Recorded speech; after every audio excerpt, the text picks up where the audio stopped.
section, and it is set A. In that set A, polity starts from this 29th question, and 29th question is related to 15th Finance Commission. It has given its formula. In that formula, if you see the Finance Commission formula, so you will not find stable government and governance reforms. Rather, let's key demographic performance, forest ecology, and tax and fiscal efforts. Hence, let's say 1, 2, and 5. It means there are 3 such correct. So, it's B option which will be considered as correct. In this, now let's say the question, the nature of question, and it is the question which we are talking in our discussion exactly matching with what we had given. If you see what we have given, it is part of our PANCHSUTRA test 3. In that test 3, it is the 83 question. And you can see how it has been framed. Let's say 15th Finance Commission, and then the parameters. It is written income distance, area, demographic performance, and tax efforts. So the question is that in this explanation and in discussion also we told about this all. What were the part of those parameters in formula, and why it is, let's say, a question that to be asked. Because first time 15th Finance Commission considered in its parameter this demographic performance and this called forest and ecology, and then population census 2011. So because of that, it became very obvious it was an important aspect.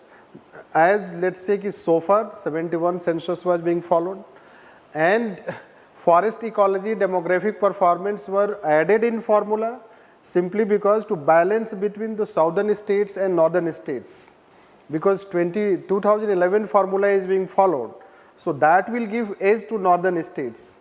Hence, Finance Commission had to bring some other such factors which can have a balancing act.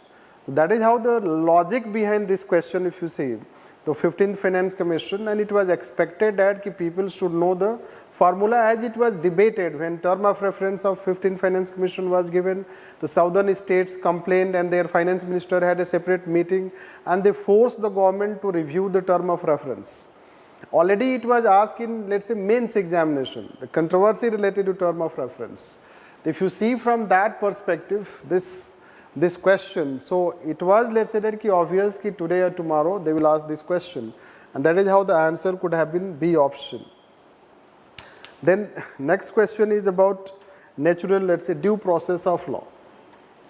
If you see due process of law, so now let's say that due process of law, and at first instance how we can eliminate the option.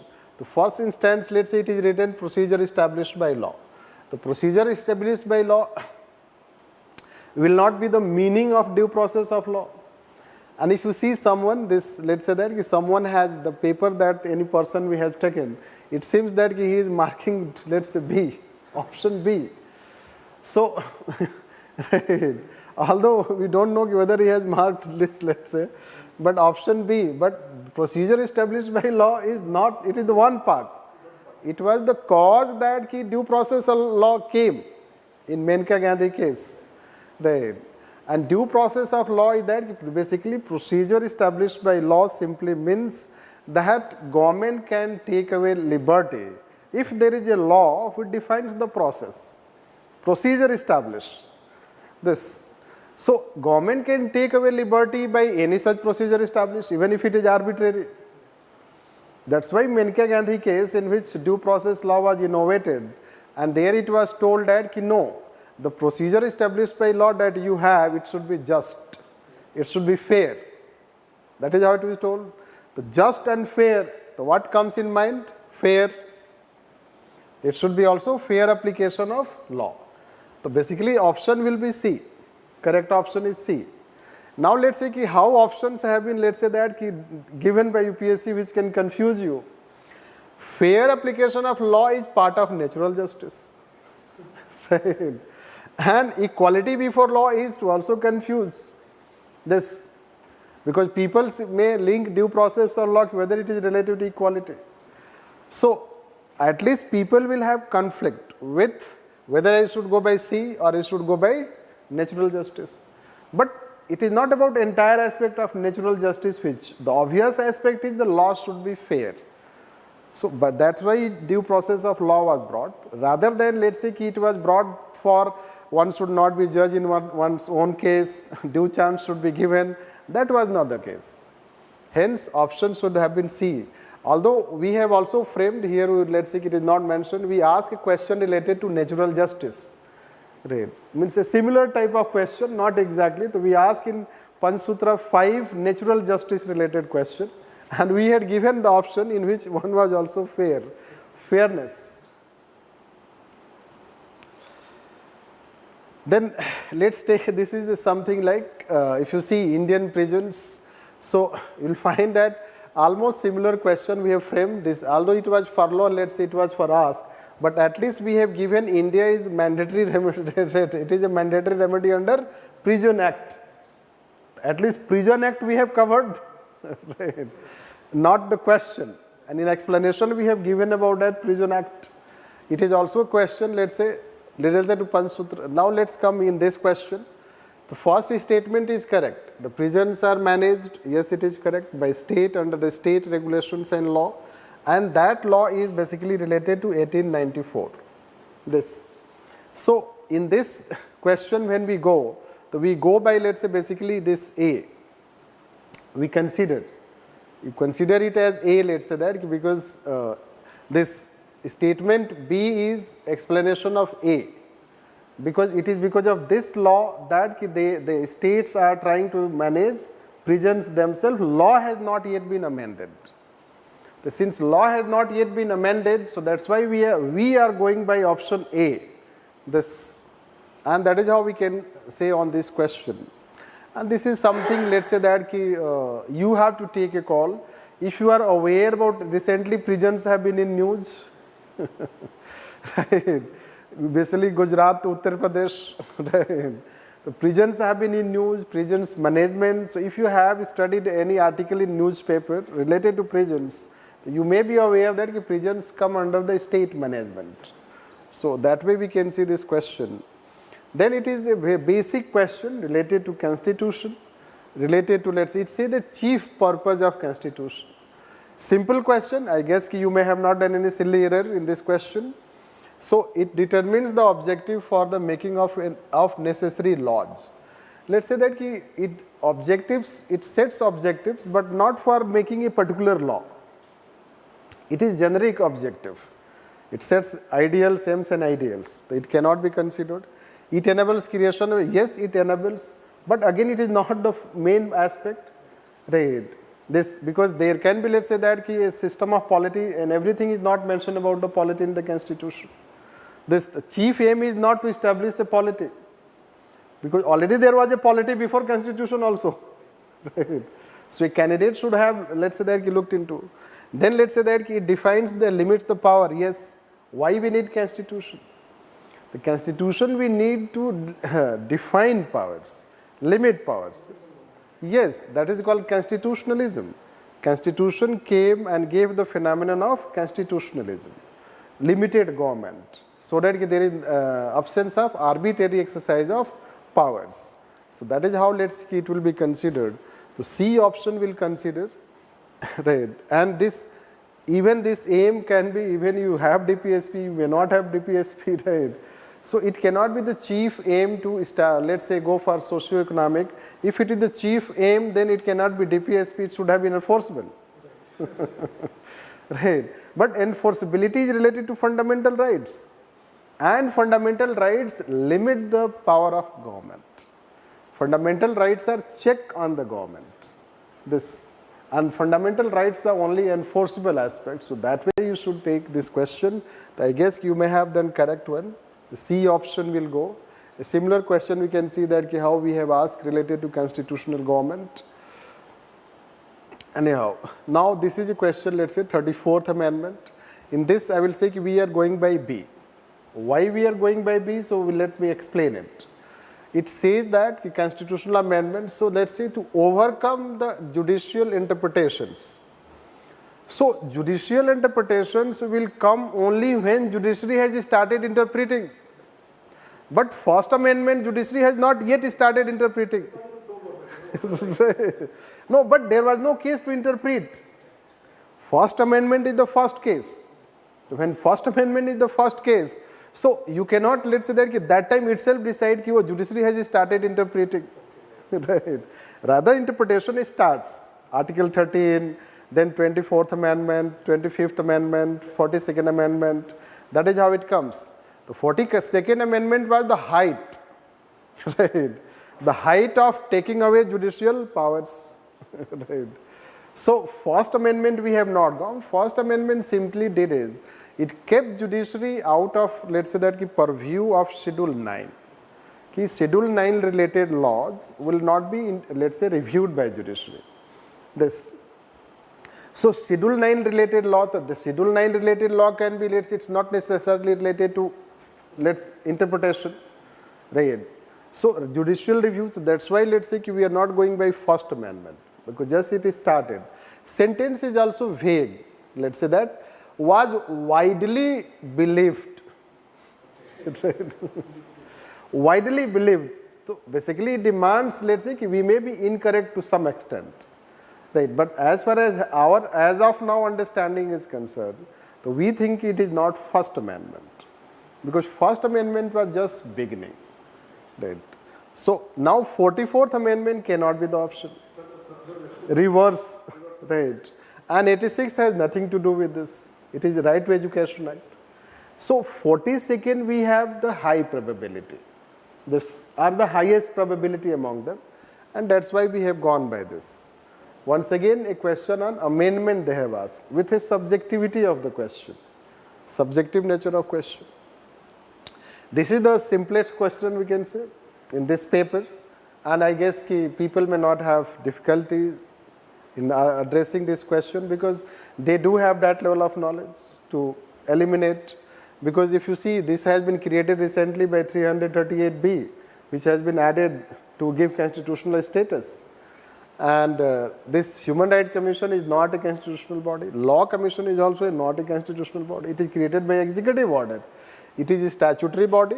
It is created by executive order, and it is also a statutory body. This. So only constitutional left is, this is how we find, and there is none option नहीं है, 4 होगा नहीं. In let's say none होता है तो फिर थोड़ा सा सोचने वाली बात होती. But let's say कि 1, so we will go by 1. So option A. Now this is a big question. So we have also practiced in PANCHSUTRA. Let's say we gave some big questions, right, which students felt somehow that right. It is very lengthy paper. So basically, if you see first question, it is a direct statement. This is the, I will say that one of the rarest questions in which a direct statement has been asked. Right. From, let's say, you can say polity book, let's say textbook, you can say that. So basically, let's say president election, when it is declared void, so whatever he has done, that is not declared void. That remains valid. It is a direct statement. Right. You can see we have also asked a similar question. If the election of a person as a president is declared void by the Supreme Court, the acts done by him before the date of such declaration of Supreme Court is invalidated. Yes, it is a Tucker question basically, or Tucker program question will find this. Right. You can see how it's, let's say, I guess people will know this. Now let's say that so statement 1 is not correct. What day? None. So let's second elections. So have you ever heard that elections will be postponed because of dissolution of state assembly? Rather, elections will be scheduled in such a fashion that all assemblies they are in session in the sense that they are in function. They are not dissolved state. Right. So already there are, let's say elections should not have 6 months gap. So 6 months can be adequate time to conduct election. So that cannot be a situation like second. And let's say that we don't have mentioned any time. Any time has not been mentioned. So when any time has not been mentioned, so you know it, 3 is not correct. This one is not correct. This. So whether second will be correct, right?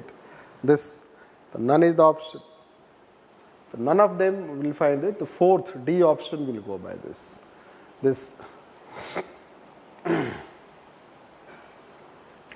Then next we will say that finance bill. This is a bit controversial question. If we go by, there can be, let's say that two answers to this question. If we go by as per, let's say that books, what normally books we read, then finance bill is also a money bill, and there is a difference between finance bill and financial bill. In case of financial bill, there can be joint sitting, but finance bill is a part of the budget, which is a money bill. First appropriation bill, then finance bill. So by books knowledge that we can say that whatever limited explanation they give. So finance bill is part of budget, budget is a money bill, and finance bill is also a money bill. It is considered, hence on money bill Rajya Sabha does not have authority. This, and there cannot be joint sitting. If you go by this, so when Lok Sabha, let's say that turns this, the Rajya Sabha can amend or reject this finance bill. The can amend or reject, it can be incorrect. This, then it is related to money bill, Rajya Sabha can amend or reject, but can only recommend it is correct. First is incorrect, second is correct. Now, in this, let's say that there is no joint sitting for money bill, but a joint sitting for necessary for finance bill, it is also not correct, because finance bill we are presuming as money bill. This is not correct, this is not correct, only two correct, only one. This is how obviously people, as far as their knowledge, they may go. But let's take the further developments. There is a controversy related to Finance Bill 2017. And that Finance Bill 2017 was declared as money bill by the government. And then 43 laws were amended by this, and that has been challenged in the Supreme Court. Now Supreme Court is also analyzing, although Aadhaar bill it analyzed, but again it is analyzing in Roger Matthew case, thereafter Madras, let's say that Bar Association case.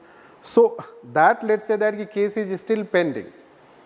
That whether government can declare a bill as money bill at speaker, and whether it is subject to judicial review. This is first. Second, why government declared finance bill as money bill? If finance bill itself is a money bill, right? So why there is a need to declare it as a money bill? Right? Finance bill, if you presume finance bill itself is a money bill, then why government will declare it as a money bill? But why speaker will say it as a money bill? That is how it comes. The government has given this, speaker can declare a finance bill as money bill. It means if you see that case development, so then finance bill automatically may not be money bill. Right? It is satisfied as money bill. If it is not automatically a money bill, then in finance bill case there can be rejection. Right? So there can be rejection by Rajya Sabha. There can be joint sitting. And similarly, so one is correct, second is correct, but joint sitting is a necessary in case of, it is also correct. So we will go by C. Right. So option will be C, and then A. This you can say. So that is how UPSC can make it clear. But we are going by C, let's say. We are going by C. This you can say. Anyhow, we have also asked similar question. You can see that this money bill related finance. In fact, 2-3 questions were asked related to finance bill and money bill. Then it is schedule areas related. So basically, if you take, it was expected schedule areas, tribal area related question. We also expected a question may be asked. And within a state, the notification of the area schedule area, it is correct statement. Schedule area first statement is correct. Now second statement is saying that only it will coincide with a district. The schedule area may not coincide with a district. Right? और if at village level तो block, ऐसा कोई limitation नहीं है, right? So this is not correct, and chief minister does not play a role in this schedule area, rather it is the governor. So governor will report, not chief minister, because governor has been made the authority in this. Hence, let's say we do not consider it correct, we do not consider it correct, we consider one correct, we go by A. Although the person has also marked in this. Right. We have asked question related to schedule area, you can see that. In our Tecker program, you can say schedule areas, and then governor it is, center, let's say it is, and this, so options are different, but yes, this is how the schedule area related question you can see. Our option A and the UPSC option 3 same. Yes. Then Supreme Court judgment, it is, let's say this is question, so it is again subjective question. So it has made, now if you have, let's say, studied about the cases in past, you can see that how Supreme Court, it has linked. In fact, recently Karnataka related case was there, this consequential promotion. So when there was a case of consequential promotion related to Karnataka, so in that is called Pramati case second. Pramati case first, Pramati case second. And in that it has linked, even it gave it extensive judgment related to what is called efficiency, what is called quantitative equality, what is called substantive equality, and in there it has elaborated. So Supreme Court has linked 16 and 335 efficiency. It is correct statement. But Constitution define nahi karta hai. If you apply your common senses, right? Constitution does not go in such nitty-gritty details to define, right? Define. So this statement second will not be correct. So there is, if it is incorrect, so there is no question of first and second option. Right. This consequential seniority you mentioned, it's a long story. Yes, it's a long story coming, Nagaraj case coming, so then there is Jarnail Singh case, that, so there are several cases coming to this. So that way, let's say, so first A and B not let's say not correct, it is incorrect, so we'll go by C. But let's say that the person has marked A. Right. Also the way classes is defining article 16.4 and 15.4, there is a difference. Yes. But if people have knowledge about, let's say, reservation debate, recently it has been also in debate, EWS, and in fact, Pramati case, basically Karnataka case 2 times happened. Pramati case 1, in which law was declared null and void by Supreme Court. Pramati case 2nd, then it was, then Karnataka government went and constituting a committee. On the basis of recommendation of the committee, then it amended the law. And then again the law was scrutinized by the court, and this time it was validated. This. So, and Chanchud, let's say, he spoke lot of things related to substantive equality, inclusive governance, blah, blah things. So if you have that judgment, basically 2-3 years back it happened. So one can have, so it demands also current developments, not only present. Debate happened this year, judgment came on EWS, and they are asking question related to Article 16, Clause 4, not Clause 6. Anyhow, then self-help groups, although we covered self-help groups, but its question is different. And yes, it is challenging for people to know, but let's take that. The self-help groups, it is not a state bank, rather it was a practice started. So government started in 1987 a practice, that practice is called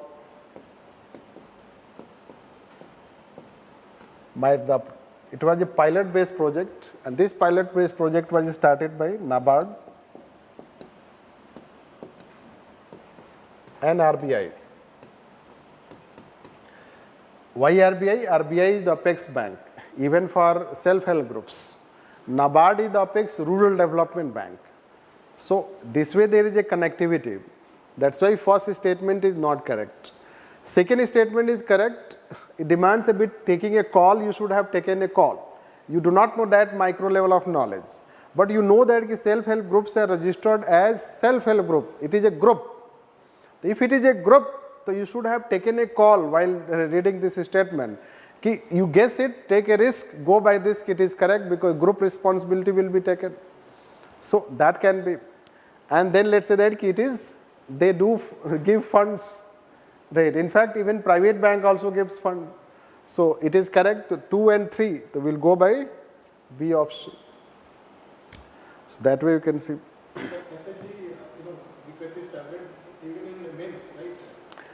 But first time they have asked, basically they do ask related to social justice. Social justice, social capital they have asked in past, social audit they have asked.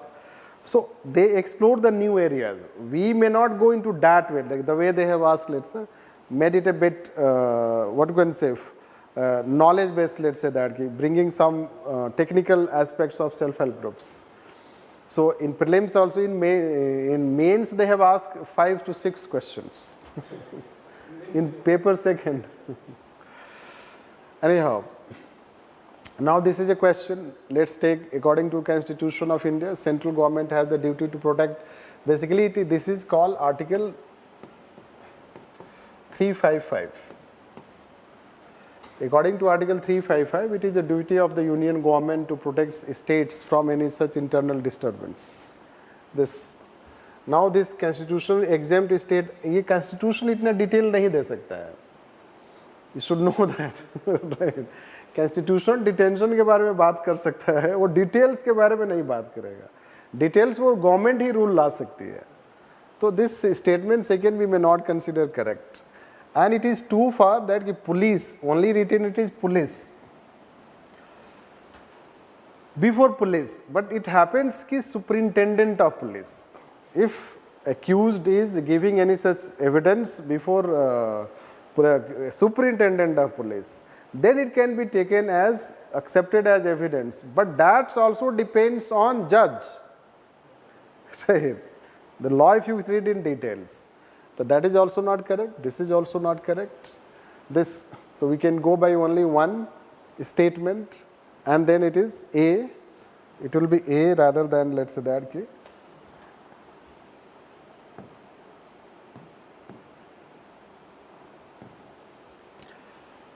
Then this is a question again going into in-depth mind. Let's say many a time questions people say that oh, question is factual, this, that, factual questions are asked.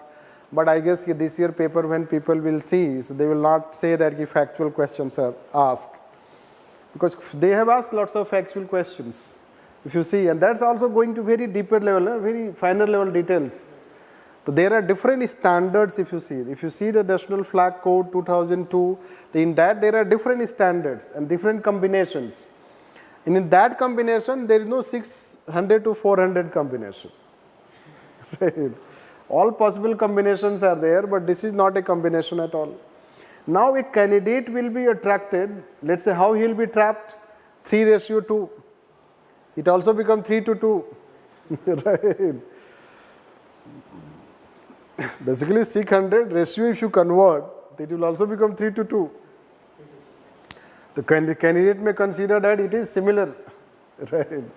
But it is not. So basically this statement A is incorrect and statement B is correct. Second is correct. It means in this case we will go by this. Statement 1 is incorrect. Basically statement 1 is incorrect and D. So with this correct option will be D. This is interesting question, basic question, but interesting question you can see how. In this case it says Constitution Day is celebrated.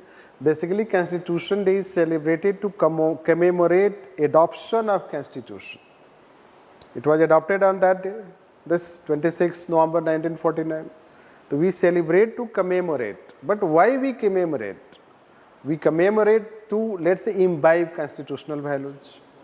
Yes, indirectly it can be linked to imbibing this, the imbibing constitutional values, this we can say, it is correct option. Now let's say that this 49 constitutional, how can it be possible that same day we sign it and same day we form it? No, it cannot be. And those who do not know, right, this, so then they will be, let's say, getting, let's say, right. So this is correct, this is incorrect. When it is like this, then you know that which option will go. Right. This C option. Now let's say what person has marked A option. So that is how we can consider. Anyhow, so these are, let's say, that papers, let's say, I was supposed to discuss on that. Plus there are some other questions which are not covered here by matchable aspect, which I can take, which are related to the polity paper,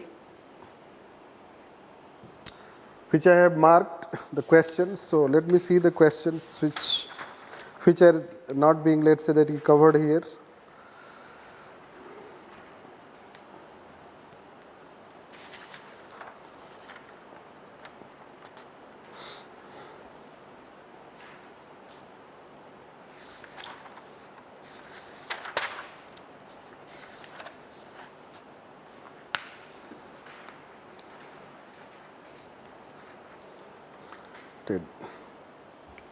It is 75th question. Since health we teach, we can teach. It depends how you take this. Yes. 75th question, health sector. So we do teach health sector as a curative sector rather than preventive sector. Our health sector is curative. Just few days back I was still teaching health topic. So polity paper, so health sector is curative sector, doctor centric we say that. So rather than preventive, taking preventive measures, like say pollutions. The pollutions are causing health problems. Are we taking measures to reduce pollutions? Waterborne diseases that we have, 40% waterborne diseases you can see in urban areas. So are we improving the quality of water? If we are improving quality of water, let's say reducing pollution and let's say improving quality of air, these are preventive measures. So we have less focus on that. So that's why our health center is more curative. This is how limited preventive and promotive. It is correct statement. So this statement is correct. Under decentralized system, health, it is so responsible. Health is a state subject.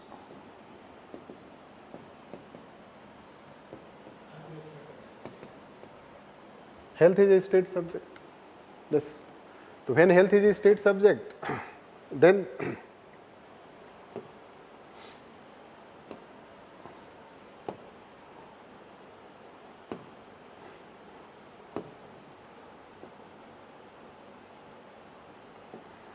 so health is a state subject. It means it is also correct. Now, both are not interrelated. Yes, because unrelated. It is a negative statement. Basically, it is a negative statement. Right. We cannot blame states only for, Yes, so since it is a negative statement, it is a positive statement. So this is not going to be the option. Right. So what we can say that they are correct, but it is not. So we will go by B. Fortunately, the person has also done it. Correct. This. So that way we can consider. Then let's take other sections, other polity questions. Yes, interesting question we can say, this 80 question. It's 80th question.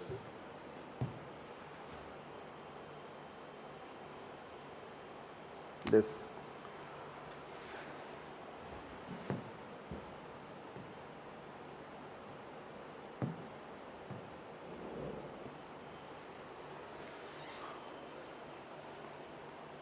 It is something which I felt like CSAT question. Students should do calculations if they cannot. Right. Right. So basically members, you know that the first statement if you see, the nominated members do not participate. It is incorrect. Yes, first statement is a simple, that is how they have done this year also. Yes, at one statement they keep it simple which candidate can eliminate. They have given certain clues to the students, let's say that, if they have not lost their mind and common sense. Right. Then higher the number of elective assembly seats, higher is the value vote of each MLA. If you know some mathematics, so higher the number of seats, तो basically होता क्या है population, and then divided by total population divided by elected number of seats, total elected number of seats, not nominated. तो जब seats बढ़ेगा तो ये तो कम होगा. Yes, that is how I told her. They should calculate. Yes, it means it is also incorrect. Right. Now let's say that the value vote of each MLA of Madhya Pradesh is greater than out of Kerala. Right. This is something that you have to take a call. Now you have to take a call. Let's say first and second statement not correct. There are 2 and so let's say all 4 तो हो नहीं रहा है and first और second नहीं हो रहा है, तो बचा क्या? Right. So I think it is eliminable. It can be eliminated, isn't it? Let's say first statement is incorrect, second is incorrect. Only 2 options can be correct. Only 2. Let's come. Only 1, only 2. 3 होगा नहीं. The 3 will not have, 4 will not have.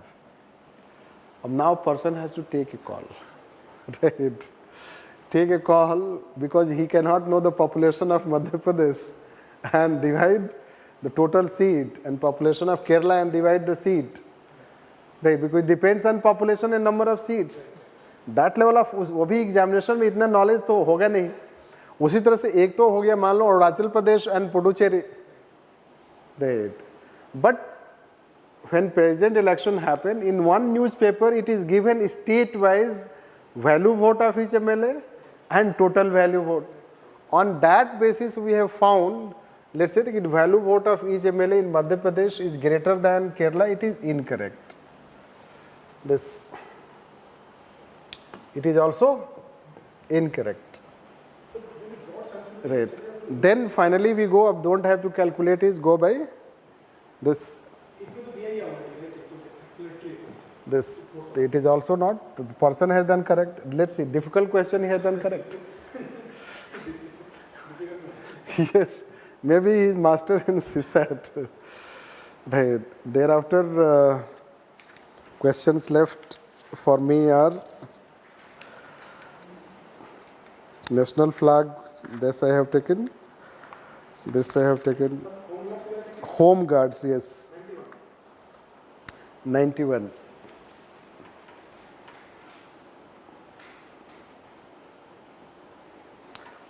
Yes, here we will do one correction, although in answer key we have given all the 3 correct, right, all the 3 correct, but now we have changed it, we saw further on this, and what we find is that this is not correct statement. It is not correct statement because these acts and rules are made, let's say, not central government, they are made by the state governments. This is how we can say. Still, I will say this settled by 99%, not 100%. But yes, it is state government, not central government, because home guards, etc., are related to state governments. Now, then they help in, let's say, maintenance of internal security, because you should know, if you understand this. Right. It is called security. It is called public order. And it is called law and order. If you understand this, security, public order, law and order. The law and order के लिए police होता है. This, and for public order, we have reserve police. Plus, this we have this Central Armed Police Force. This. And for public order and for internal security, both. Initial stage of public order related cases can be tackled by police. But if it is police is not able to, police is basically for law and order. But a law and order becomes a public order, means it demands, let's say, ki help of reserve police at a state level. That reserve police can be called this way. So this is how, let's say, ki reserve police, in which home guards also come. And recently government has taken this statement 3, if you take. Recently in some states, let's say, including Punjab. In Punjab, government has brought this kind of home guard battalions. So because of security threats. So here, let's say that you will go by this. It is correct. It is correct. So 2, so we will go by this in this right. There are 2 statements correct. So B, right. Option B, this, and that is how the question. So this, and then this is the legalistic question. This legalistic question is a 92 question, means 92nd question. Now this is a question which by knowledge, we were talking in the discussion, ki in knowledge, let's say by level of knowledge, you cannot solve. You have to guess and take a call. Risk. Like, let's say ki Official Secret Act. Official Secret Act cannot be, let's say, related to military. Official Secret Act is related to civil services, not military. That is the only clue that we have. It is, let's say, it is not correctly matched. Then Indian Evidence Act, again it is related to civil services. It is related to civil service. It is related to civil service. It has nothing to do with, again it is, see, military. Police are military. This, and now it is mentioned under Arms Act Amendment. If you see, it is mentioned. This is correct. So it is incorrect. 1, 2. So what we have? See, it is also a difficult question. Person has given correct. That is how we say that. Generally, correct question, difficult questions you do, and right. Anyhow, so I finished my level of, let's say, that question, and there is a last question in my, let's say, category, that is called why we have given this question, means why I am taking discussion, because we ask a question related to this G20. Exactly, let's say that in explanation we told about this. In fact, it was because of this our question has the option was correct, means option was incorrect, right? And we have given in explanation this G20. It is another question, let's say that has matched, and so first is correct. It was established for this. It is correct statement. And recently, if you read the set of initiative taken by the government, so this both are correct. So it is a question, traditional instruction, and it is correct. So by this we can say, when paper analysis on polity section, certainly let's say it is not simple. Also it is, let's say, moderate, we can say, because familiarity you can have with the questions, but difficult it becomes because of subjectivity in the statements. So we can say that it is between moderate to difficult, that way we can say, because of subjective statements given, which demand that if you are able to somehow eliminate 1 and 2, or you are familiar, on that basis you can solve, and you have to take risk. It is about taking risk. Further, let's say that we will give explanations, and our other team members will take other sections. So we hope that you may have done better, and you will be optimistic about your mains. Although yes, you should have patience, and you should wait and watch for 1-2 days further, let's say, market getting settled about the analysis, that how much cutoff exactly will go and how much you are securing, and that is how we can say this. So all the best.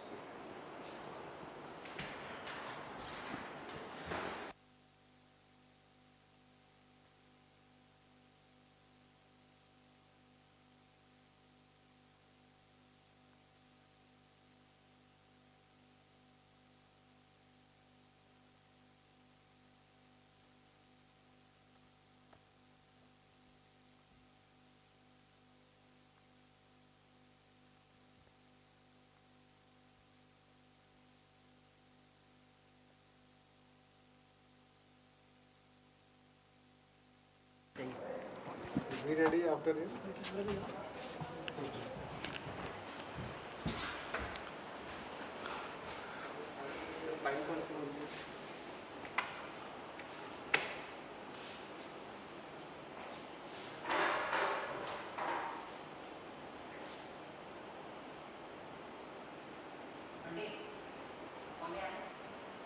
एक ही pack है ना sir? On करो, on करो।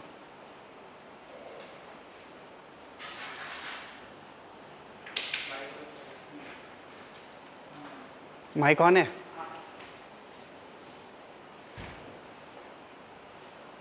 Okay, so good evening everyone. Hope all of you have been exhausted with this, this long torturing starting from the early morning, the GS paper and the prelims paper. And as you know, I am Anish and I will be taking the history section. Okay. So as you have seen in the discussion video that basically if we try to categorize the history question, then it is easy to moderate, not very much difficult, and some application of minds are there. Only two questions are there where I would say that the UPSC has tried to play it with you. While having the discussion, I will tell you, okay? So the very first question, we are taking the set A, okay? So here the question 41. In which one of the following region, Dhanya Kataka, which flourished as a prominent Buddhist center under the Mahasangika located? So basically here the correct answer is Andhra. And during the Satavahan period, it was, the Dhanya Kataka was also the capital of the Satvahans. And here one of the important center of Buddhism, the Mahayana school of Buddhism was very much prominent here. Okay, so here the correct answer is Andhra. And I would like to show you that the similar question we have framed here. And here we have mentioned also. So you will see the Stupa monastery, their location, Amravati, and that is Dharnikota. So what it is asking about? Dhanya Kataka. The only the name nomenclature same is that. And where is this Amravati? It is located in Andhra Pradesh. So the correct answer is there, and the similar question related to that we have framed. Okay. So you get to know the correct answer. Now, this is the question where the trick is there. So with reference to ancient India, consider the following statement. The concept of stup is Buddhist in origin. Stup was generally a repository of relics. Stup was a votive and commemorative structure in Buddhist tradition. These two statements are correct. Now you will say that the concept of stup is Buddhist in origin. And here most of the people will think, because when they are studying the ancient history, this word is very much synonymous or coterminous when we are studying the Buddhist history. But the point is that here there is a catch between statement 1 and between statement 2. The concept of stup is Buddhist in origin. Stup was generally a repository of relics. Relics is what? Sacred, some kind of ashes. It is related to that. So prior to Buddhism, there would not have been some important person whose sacred ashes would have been maintained. And if this concept is coming out to maintain some important personalities' sacred ashes, that cannot come in isolation in one day. That only when Buddha died, some people started thinking that, oh, this should be done. No, this is not the thing. So here the concept of stup is Buddhist in origin? No. The concept of stup, see, basically you don't have to understand it with relation to Buddhism. Rather, it is an architectural term. It is not related to Buddhism in its essence. It is basically an architectural term. And basically stup will mean what? A kind of, hemispherical mound type. So if we try to find its origin, then its origin goes up towards the Stone Ages. Paleolithic, Mesolithic, and in the first time in the Mesolithic period we are getting the evidence. Because these people didn't had any kind of, funerary system was not there. So they will burn all the thing and the mound will got deposited. And you will see that the natural formation will be like a hemispherical kind of thing. So that is why, and from there the Buddhists derived that concept. How the natural things, the natural form of, engraving or, engraving some kind of relics, all these things are there. So here the statement 1 is correct. Stup was generally a repository of relics. This is right. because we know when Buddha died, all his ashes and they were kept in different Buddhist monasteries. Stup was a votive and commemorative. Basically, why? Stup is a symbol. We know that in the Heenan, certain symbols were used, like the wheels of time, the people tree. All these are the symbols which are associated. So yes, it is a votive and a commemorative to explain or to remember any important event which has happened in the past. So here, don't think that this is from someone copy. The correct answer here will be only 2. Okay, only this is 2. How many of the statement given above are correct? So only 2 statements are correct and this statement is incorrect. This is the concept and this is the catch. So this was the one of the tricky question which the UPSC has asked. Now, with reference to ancient South India, Korkai, Pompuhar, Minchuri were known as. Very usual question. Capital city, port, center of iron and steel making, shrines of Jain Tirthankaras. No, it is the port. During the Sangam period, from 300 BCE to 300 CE, that is a time period. So these are the important ports through which the Indian Ocean, and here from these ports, the Indian Ocean trade was carried on and trade with the Roman Empire was there. And in similar line, we have framed one question. Arrange the following port of early historical South India from north to south. Puhar,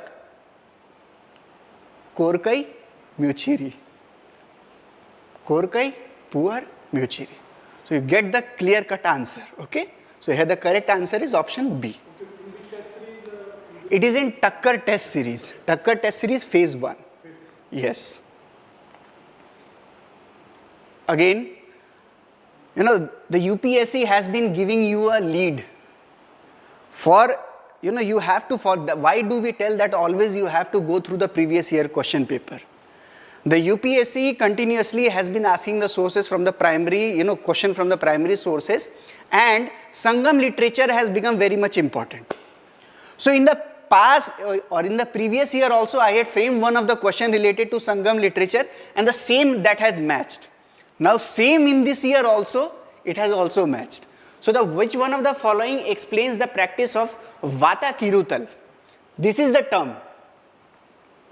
And our question was there, we have given it, the term Vata Kirutal. Exact it is matching. And what it is basically a suicide by starving oneself to death. It is written, and here what it is written in the option. A king defeated in a battle committing ritual suicide by starving himself to death. So this is the correct answer. But this is different from Jainism practice? Yes, different. See, basically what was happening, during this time 3 important rulers were there during this time period, the Sangam age, Chola, Cheras and the Pandyas. Always there were constant battles were there. So what happened that in one of the battle, the Pandyas had defeated the Cheras. And the Chera king, out of shame, he committed, this kind of ritual suicide. He will sit in the center of the capital and without eating anything, having any kind of water, will try to punish himself. And in that way, he will die. So here the correct answer is option D. Okay. Let us now move. Consider the following dynasties. Hoysala, Gahadavala, Kakati and Yadavas. How many of the above dynasties established their kingdom in the early 8th century? So if we are talking about the early 8th century, what will be the time period? The time period will be from 700 to 800 AD. And all these principalities, their time frame is from, 11th to 12th century AD. So none of them are correct. Here the correct answer is none. How many of the above dynasties? And the similar type of question, I have not been able to, due to lack of time, I have not been able to show. Similar type of question has been asked in the Tucker phase 2 of history.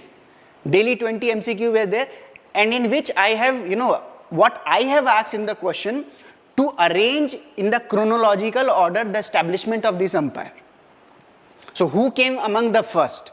And in the explanation you will read that every empire at which time or what was the time when they were established and who was the important ruler who established that empire, that was given. So here none of the answer is correct. Okay, so let's move ahead. So here the correct answer is option D. I had written, but I didn't have the time to do that. Okay. Very prominent question. So here they are asking about the work and the authors. So here option 2 is the correct answer. Now Devi Chandragupta was not written by Bilhana, but it was authored by Vishakadatta. And Milinda Panho, it is not by Nagarjuna, rather it is by Nagasena. So both are having N and N, so you will get confused. Okay, Nagasena is related with the time period of Kushanas. And there is a Milinda Panho, the conversation between the king Milinda Panho, the name of the king is Milind, and the monk name is Nagasena. Nagarjuna is basically during the Gupta time period, and he is associated with Mahayana school of Buddhism. One of the famous scholar, he is, okay. So these two options are incorrectly matched, and these two options are correctly matched. This author text was, written by Nyaya Chandra Suri, and this was by Somadev Suri.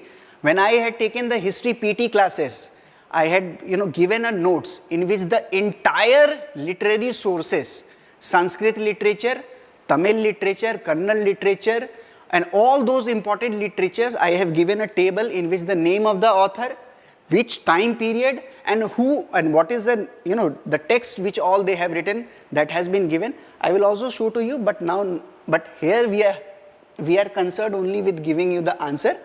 In the next upcoming time, we will provide you all the detailed explanation also. So here the correct answer is this 2 and 4. So only 2 pairs are correctly matched. Okay. Let us now move ahead. Souls are not only the property of animal and plant life, but also of rocks, running water, and many other natural objects not looked on as living by other religious sects. So this concept is related to whom? The most appropriate. See, when you find these kind of things, you have to find which is the most appropriate. The concept of ahimsa, you will find in all these things. But what is here being asked? That life. What is the concept of life? It is asked. So here the correct answer is Jainism. Jainism tells what? That even in non-living things they have life, and that is why you should. If you are walking, you should not. You should not be having any kind of violence in your life. So that is the thing. Buddhism, it doesn't recognize that thing as much. Okay. Shaivism and Vaishnavism, what is the core concept? That in everything, Paramatma is the main thing. Not life is the main thing, but Paramatma is the main thing. So here, if these type of questions are there, you have, and when 4 options are given, you have to see that which is the most appropriate. So most appropriate, it will match with the Jainism. Okay. So here the correct answer is B. Now, who among the following ruler of Vijayanagar Empire constructed a large dam across Tungabhadra river? And so basically here it is a direct fact-based question. We cannot explain anything. It is a part of, rather basically when I take the classes, so irrigation system. There is a topic is there in the art and the culture portion, and there we talk about the irrigation system. So irrigation system, we start from the Harappan civilization and we go it towards the Chola Empire. So that time frame is there, and in which we, again when we come to the medieval portion, we study about the irrigation system of the Vijayanagar Empire also. So you will know that this Dev Raya I, he commissioned this dam. So here the correct answer is option A. Okay. Now, who among the following ruler of medieval Gujarat surrendered due to Portuguese? Here the correct answer is Bahadur Shah. Okay, I think here B is written. B is not the correct answer. Bahadur Shah was the person.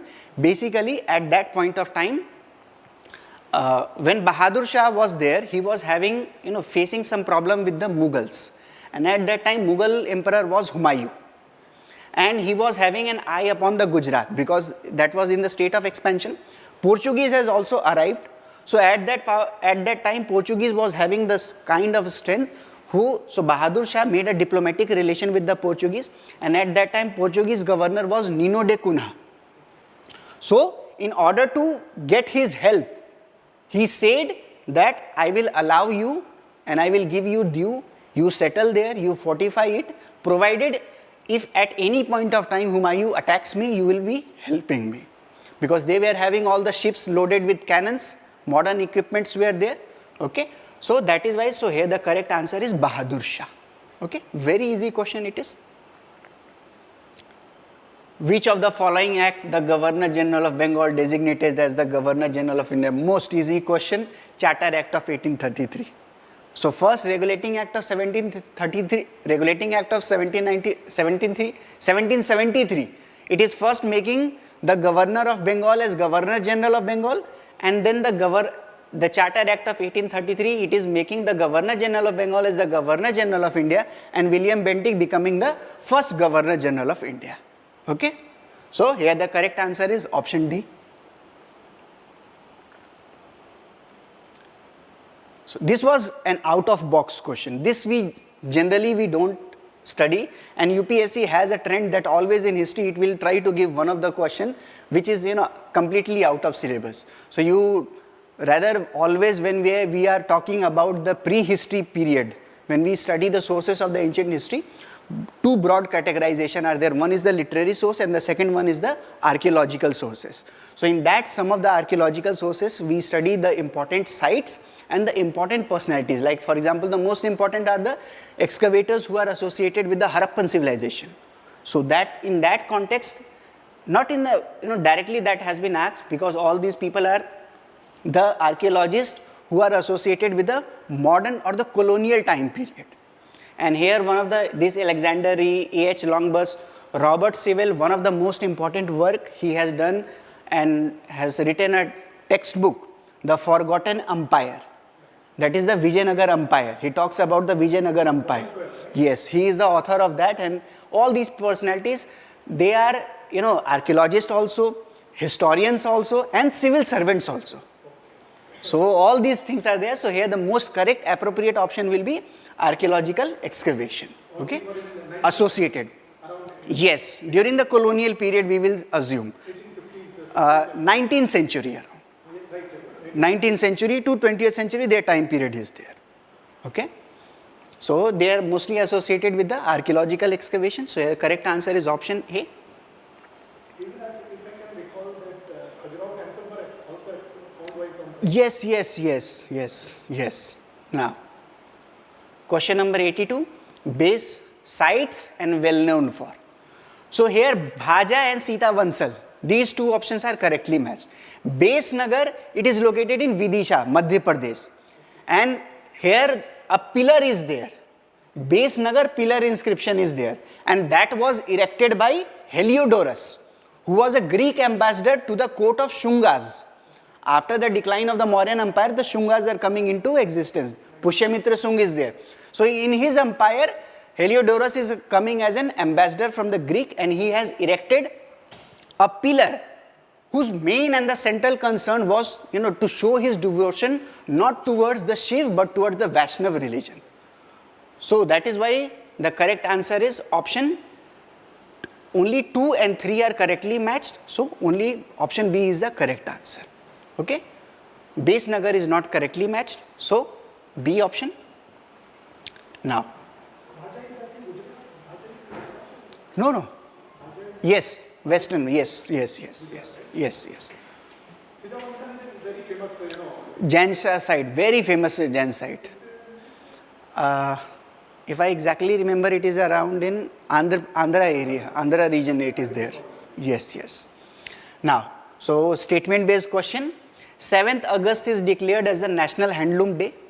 It was in 1905 that the Swadeshi movement was launched on the same day. Yes, many 1,000 of times in the class, in the GS Foundation, in the polity revision, in the test series, you will know that 7th August is the day when the Swadeshi movement was launched officially. So we have to consider the official day. And why the National Handloom Day? Because for the first time the concept of the Swadeshi, by handloom you make the khadi clothes. So that thing was there. So the statement 1 is correct and its explanation is also correct. So option A is the correct answer. Both statement 1 and 2 is the correct, and statement 2 is the correct explanation of statement 1. Okay. So 7th August, that is the relevance of that day. Now, after this, one of the last question we are having, the National Flag Code of India. Okay. So again, it was a catchy question. And in one of our tests, I have framed a similar question related to that. I was not able to give. And in that, in the explanation part, I have written about this statement. The ratio of the length to the height of the flag shall be 3:2. Yes. So this statement is correct. Now, if you will go by logic, if you don't know this statement, by logic you will say that this is cutting in the ratio of the 3:2. 3:2. So you will think that this statement is also correct. But no. If we study the Flag Code of India, the flag code which has been 2002 in the Ministry of Home Affairs website, eight sizes are mentioned. Only 8 sizes are mentioned, and it is in that 8 sizes only that the national flag can be printed. There is not only one standard size. Not one standard size, 8 standard size are there. They mentioned that one of the standard sizes. That is the catch. It is not the one of the standard size. Amongst the 8, it is not the standard size.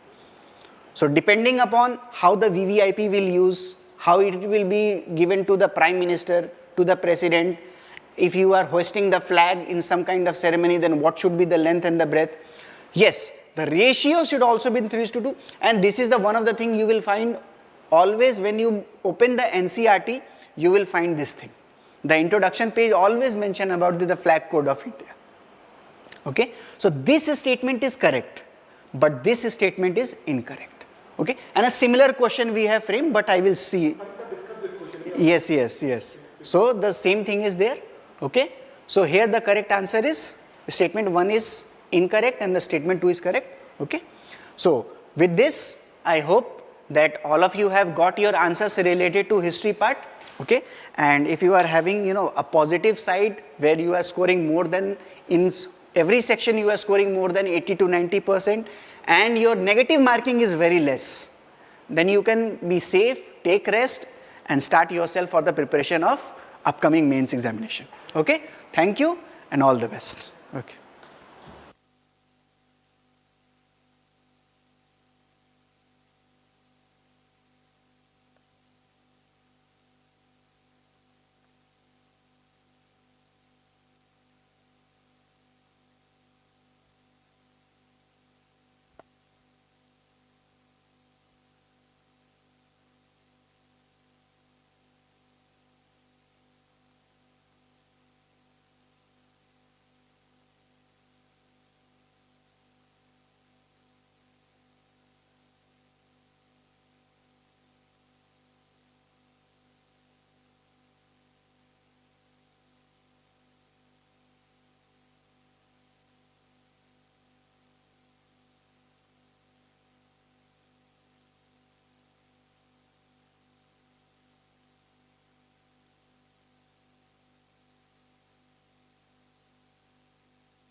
Okay.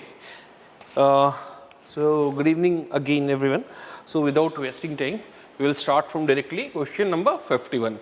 See, it is an intervention by the health state central government, and it comes under NRHM. So naturally, this the first option will be is not right. Okay, first option is not right. Yes, objective is to reduce maternal and neonatal mortality among pregnant women. So this statement is correct. It aims to promote institutional delivery through ASA worker. We all know that. So again, the statement is correct. Now here is the major point of contention, because in some of the documents you will be seeing that yes, it is also provides for the infants, but you see it is Shishu Suraksha Karikram, not directly under the Janani Suraksha. Janani is somehow related with the mother. Janani is naturally related with the mother. So it's only two, that is 2 and 3 follows. So this is the part about this question. Now moving to the next question, consider the following statement in case of intervention being taken by Anemia Mukt Bharat strategy. So first is wrong. Why? Because you see they are directly talking about the calcium. Now say for example, yes, it increases bone density and thus helps in fighting anemia, but it is not under the 6 intervention schemes of the Anemia Mukt Bharat. So that's why this answer is also, this option is also wrong. So it runs a campaign for delayed cord clamping at the time of childbirth. For the uninitiated, we know that cord clamping is that doctors nowadays cutting late umbilical cord so that the blood can flow and the deficiency of iron can be reduced. Means the blood this can be reduced. So this is the correct one. Now it provides for periodic deworming. Yes, because of the to reduce the parasites and some issues.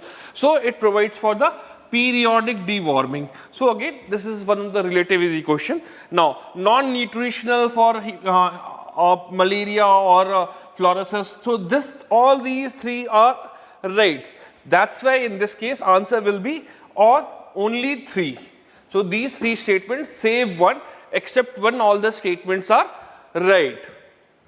Now moving to the next question, which is consider the following statements. Carbon fibers are used in the manufacturing components used in automobiles and aircrafts.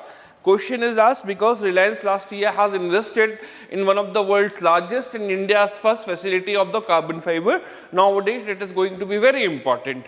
So this statement, the question was in context with that.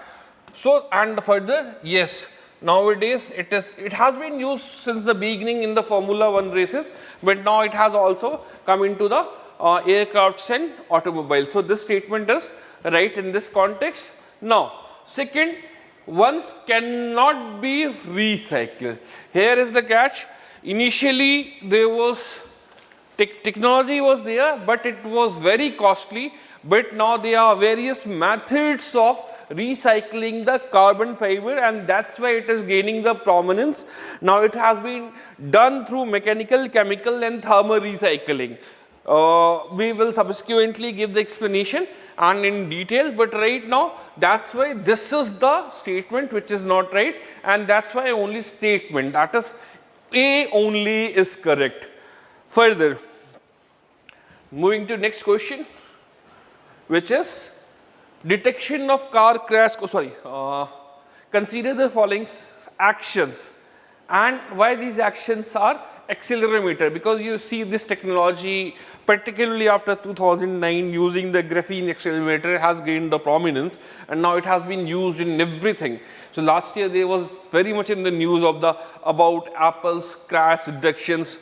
Okay, so this is what Apple do, and that's why it is done asked in a very general way. Now detection of car crash, we all know that whenever acceleration is there or deceleration is there, there will be chances, and if it is against, then it will be help in result of deployment of the airbags.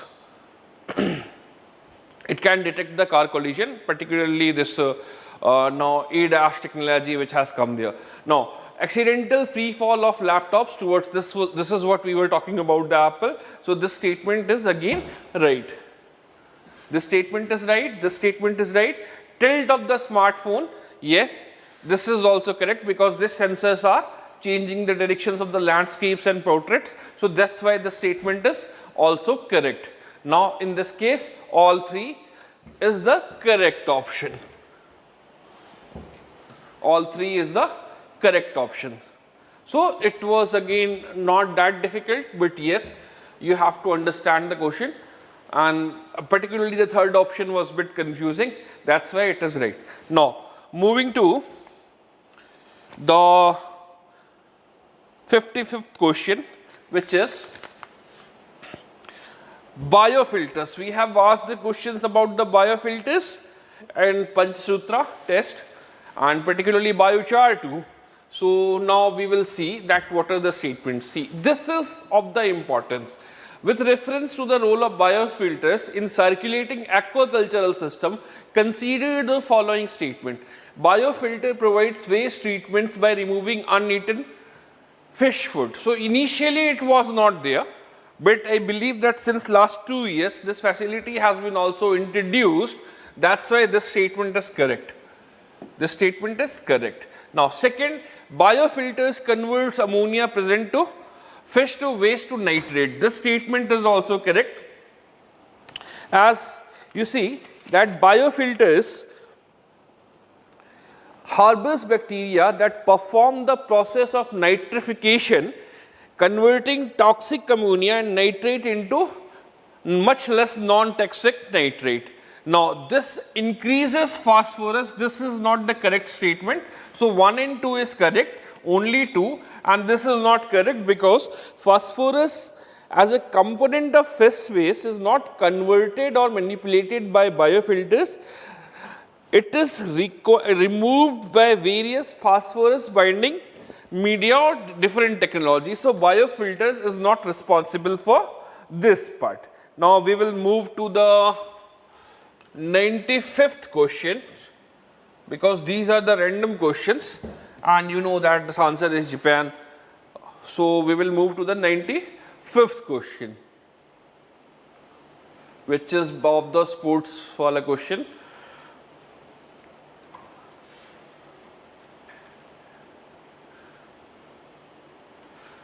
Major Dhyan Chand Khel Ratna for the performance, for the most spectacular and outstanding performance in the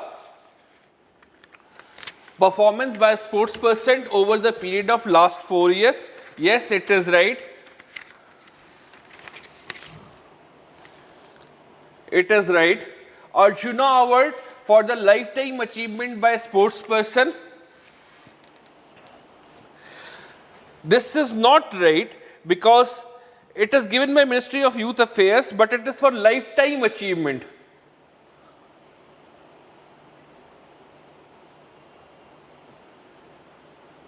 This is also right, sorry.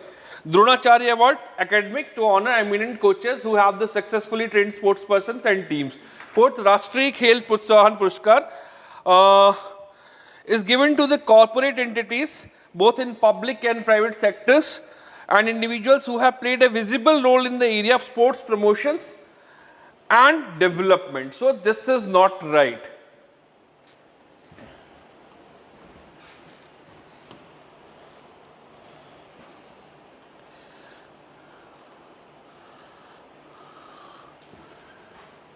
Just wait a minute, sorry. Arjuna Award was not right because it does not recognize it as a lifetime. See, this is the part. Lifetime is not right. Apart from lifetime is not right.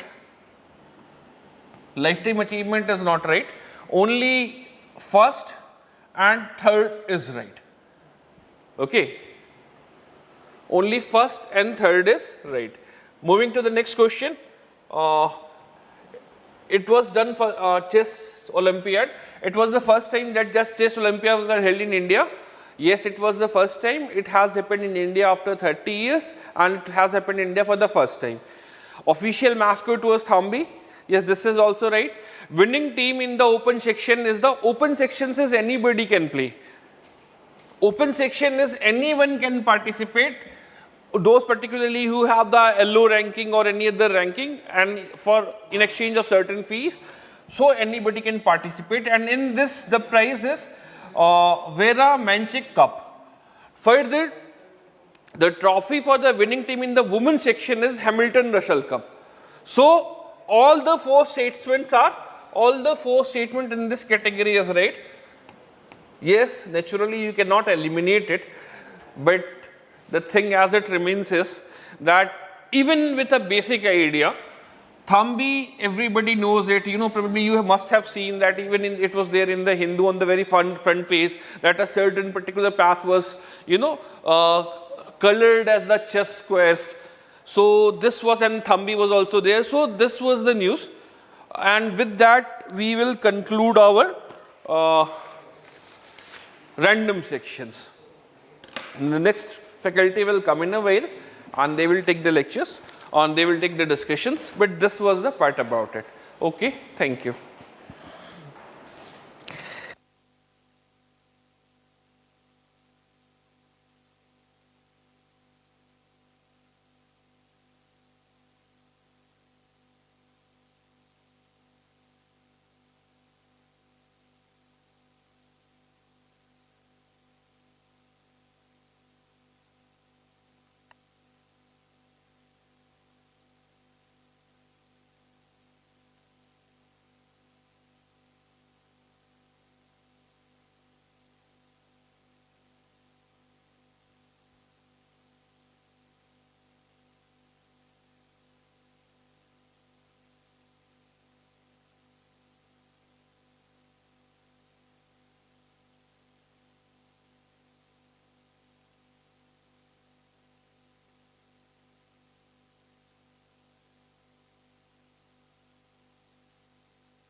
अभी on है? अभी on? Okay. Yes, good evening everyone. So we'll continue with the discussion of geography, environment and some of the current affairs questions. Okay, so yes, if you are having section A or we can say starting off, all those 10 questions are from the geography section itself. So without delay, let us start with the first question. Jhelum river passes through Wular Lake, Krishna river passes through directly feeds Koleru Lake, meandering of Gandak river form Kanwar Lake. Now, yes, first two statements are very easy because we are aware about Jhelum river and Wular Lake. It is on the path of, we can say that Jhelum river, and it is formed due to the geological past of this Jhelum river, we can say. Because of changes in the base level of Jhelum river, what happened is there was large lake was formed and now the Wular Lake is basically the remnant of that. So this is correct statement. Krishna river directly feeds Koleru Lake. One know the exact location of Koleru Lake. It is one of the largest, we can say, freshwater lake in India. It is exactly located between the deltas of which two rivers? Krishna river and Godavari river. Now, one may get confused here that whether Krishna river directly feeds Koleru river. No, it is not correct. Rather, there are artificial canals now built to connect to this, we can say, Koleru Lake, but seasonal streams. There are two seasonal streams which directly feeds, we can say, this particular Koleru Lake. Let me tell you names of those seasonal streams also. Budameru and Tamileru. These are the two seasonal streams which directly feeds this Koleru Lake. So, ये incorrect हो गया. First one is correct here. Meandering of Gandak river form Kanwar Lake. Now, Kanwar Lake is important wetland, we can say that, and it is Oxbow Lake in UP. It is Oxbow Lake, and we know that how Oxbow Lake is formed.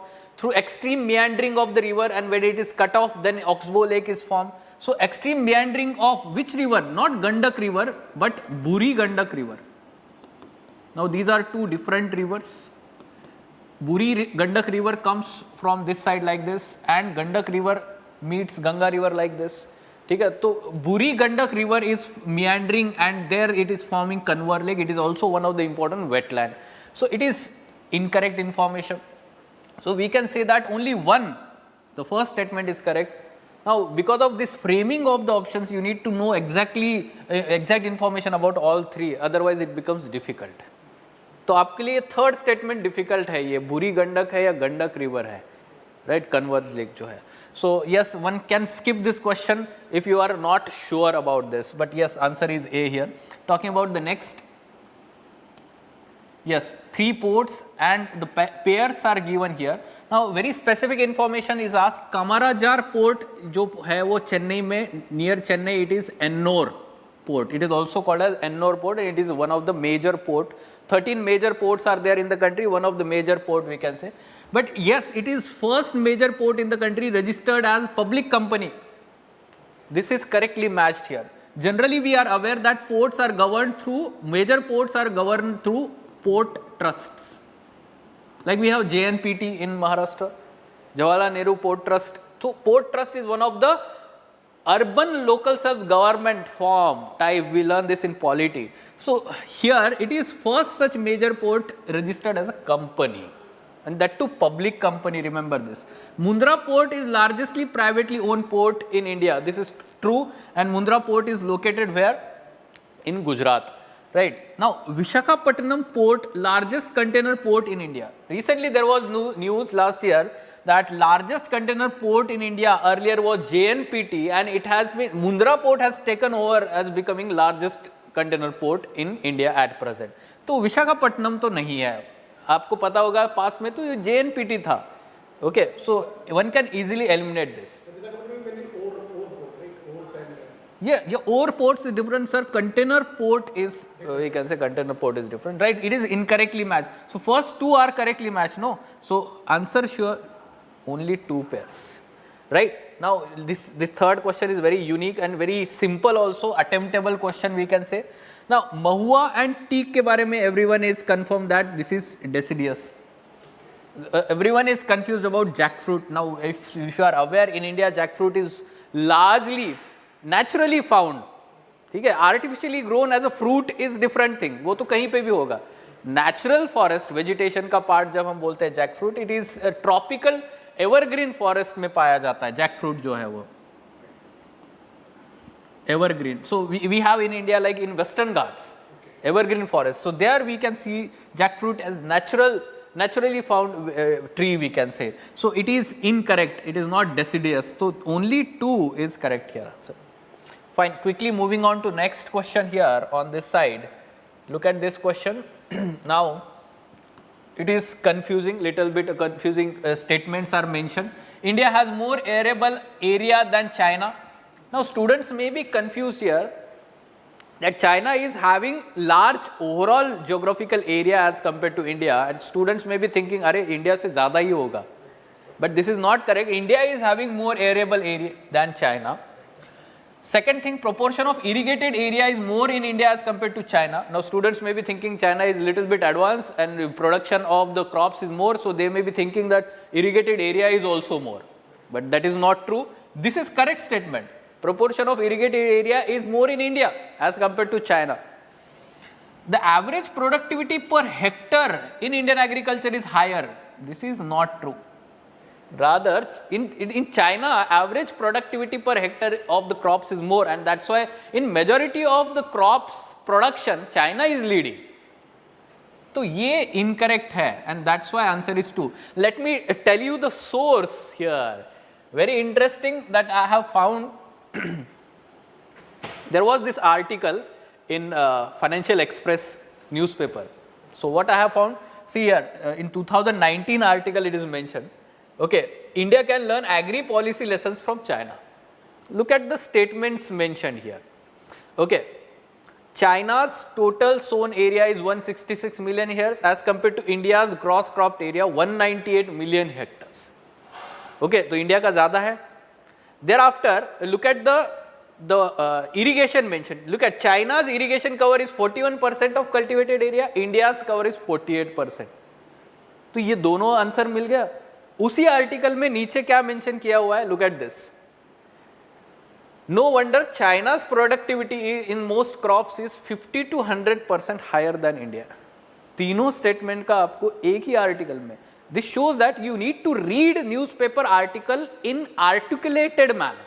उससे समझ के लेना है, compare करना है. India and China, India and other developing countries, especially the comparison can be done in UPSC examination. ठीक है. Now let's move on to next question. Which one of the following is the best example of repeated falls in sea level giving rise to the present day extensive marshland? Now the right. So what we can see here, the key term to attempt this question. तीनों हमें सारा लग सकता है क्योंकि mangroves है, salt pans है. But the key term here is extensive. Now, extensive marshland that we have in the country is Run of Kutch in terms of large area covered.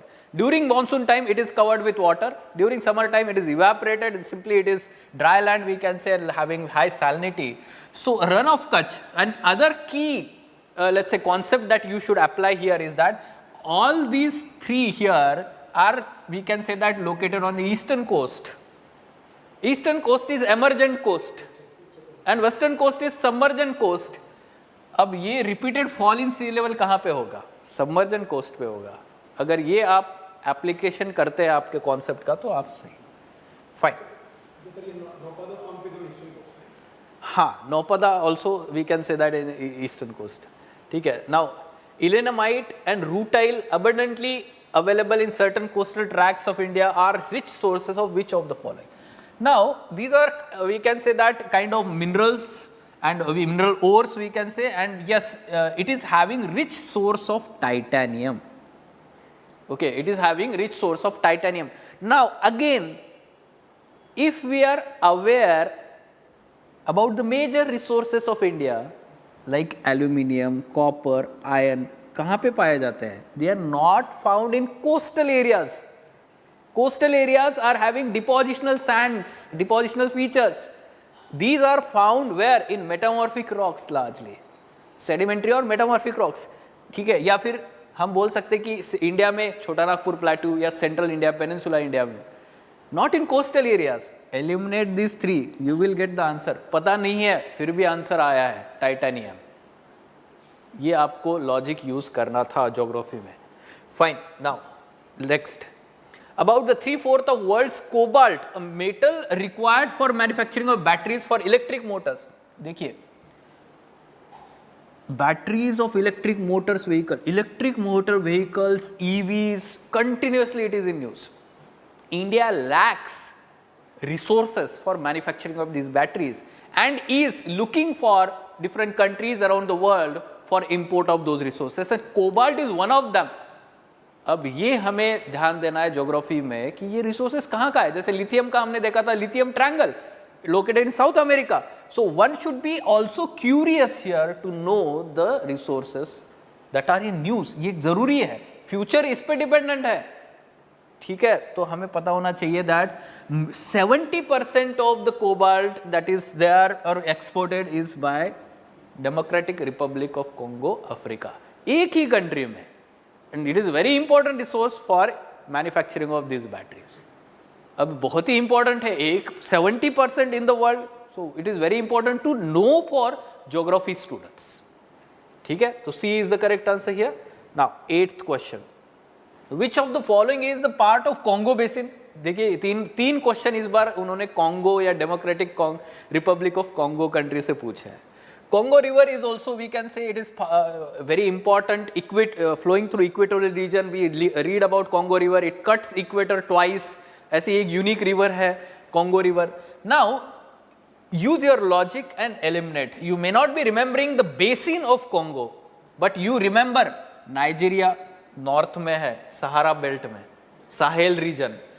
South Sudan Sahel region, Uganda Sahel region north में है, तो one can easily eliminate. And remember, Cameroon is the northwest neighbor of, we can say that, Democratic Republic of Congo. तो वहाँ पे जरूर उसका part होगा basin का. Logic, elimination, elimination, elimination. Kind of a mapping, right? Yes, it is mapping, sir. Right, and that's why one should be very, exact. आपको शायद याद नहीं आ रहा होगा, but you should use elimination method now. Now, this is also very important one, but yes, such small hills names, local hill names are asked here, especially like this one, Biligiri Rangan. Now, Amarkantak hills are at a confluence of Vindhyas and Sahyadris. Very easy question. Sahyadris are part of Western Ghats. And Vindhyas का अगर Confluence हो रहा है तो वो कहाँ पे होना चाहिए था, कहीं पे महाराष्ट्र या एमपी में या वहां पे होना चाहिए था. But Amarkantak hills are on this side, no, Narmada originated from this, MP का ईस्टर्न साइड है, तो ये इनकरेक्ट हो गया. Biligiri Rangan hills constitute the eastern most part of Satpura range. सही नहीं है. बिलीगिरी रंगन रेंज जो है वो eastern part of Satpura range में नहीं है, rather it is there in part of Western Ghats. ठीक है, तो वो Eastern Ghats, eastern most part of Satpura range तो हो ही नहीं सकती. Satpura range is parallel to the Vindhyas in the southern side, right. So ये भी इनकरेक्ट हो गया. Seshachalam hills are there in Andhra Pradesh, constitutes the southern most part of Western Ghats. Andhra Pradesh में वेस्टर्न घाट्स कहां से आ गए? Use this logic, eliminate. अब यहां पे करेक्ट पूछा है, नन आंसर होगा. क्या आंसर होगा? None. D is the correct answer. या सम में, ठीक है, बट ये एग्जैक्टली पता होना चाहिए कि क्या है, right. Someone, yes, of course, what the person, fine, it is fine. So paper was a little bit tricky anyway. Now, with reference to India's projects on connectivity, consider the following statement. Let me tell you, UPSC has asked this very specific information. It's not only asking India's domestic projects, connectivity projects, it is international projects also. And that too, all three statements are incorrect. East-West corridor under Golden Quadrilateral project, everyone knows about this. It is not Dibrugarh or Surat. It's sorry, just a moment. What is that location? Yes, Silchar. Always I Talchar and Silchar में confuse होता हूँ. Silchar, right? So Silchar in Assam and Porbandar in Gujarat. Porbandar है, सूरत नहीं है. दोनों state incorrect दिया है. Now, trilateral highway that connects, let's say, three countries, India, Myanmar and Thailand, trilateral highway. So, it is there, yes, More from India in Manipur, this is correct, but not Chiang Mai city in Thailand. ठीक है, तो वो Thailand में Chiang my city नहीं है, तो city का नाम है माय सॉट. यहाँ पे क्या है? My thought. ये सिटी को कनेक्ट कर रहा है वो हाईवे. तो यानी कि इन्होंने वो भी गलत दिया हुआ है, मेंशन किया है. Now Bangladesh, China, India, Myanmar economic corridor connects not Varanasi, Kolkata, West Bengal with Kunming in China. तीनों स्टेटमेंट फैक्चुअली इनकरेक्ट है एंड करेक्ट पूछा है अगेन नन. ये सही आया है स्टूडेंट का. Tougher one is easier one, I guess. Fine. Right. Now next, so 11th question, we will continue with some of the environment question also, because as we proceed, we will complete the questions from environment section also. Now look at this question. India, despite having uranium deposit, depends on coal for most of the electricity production. Yes, that is true. We have uranium deposit, recently discovered uranium deposits in Jammu and Kashmir. Right, so we have, but still we are dependent on largely coal, because the kind of enrichment process that is required for uranium, and that it takes time, enrichment process. Now uranium enriched to the extent of at least 60%. Can you imagine 60% uranium? Uranium isotope कौन सा होता है? U-235 isotope होता है. Naturally found, let's say isotope in the uranium resources, it's having 0.7% of concentration. We need to enrich it to only 3 to 5% at max for nuclear reactors as a fuel, to use it as a fuel. And if it is enriched to 20 to 30% also, it will be nuclear bomb. Directly it will be used as nuclear warhead. So simply it is incorrect. Second statement, first is correct. So one can get easily the answer. C is the correct answer here. Right. Next. Marsupials are not naturally found in India. That is true. Marsupials कहाँ पे generally पाया जाता है? कौन से countries में? Australia, New Zealand and New Papua New Guinea. तो वहाँ पे अभी हमारे प्राइम मिनिस्टर विजिट किए थे, तो one can easily relate. But marsupials best example is kangaroo, right. So one can easily relate. उनका पाउच होता है, न्यूली बॉर्न बेबीज जो होते हैं उनको प्रोटेक्ट करने के लिए होता है.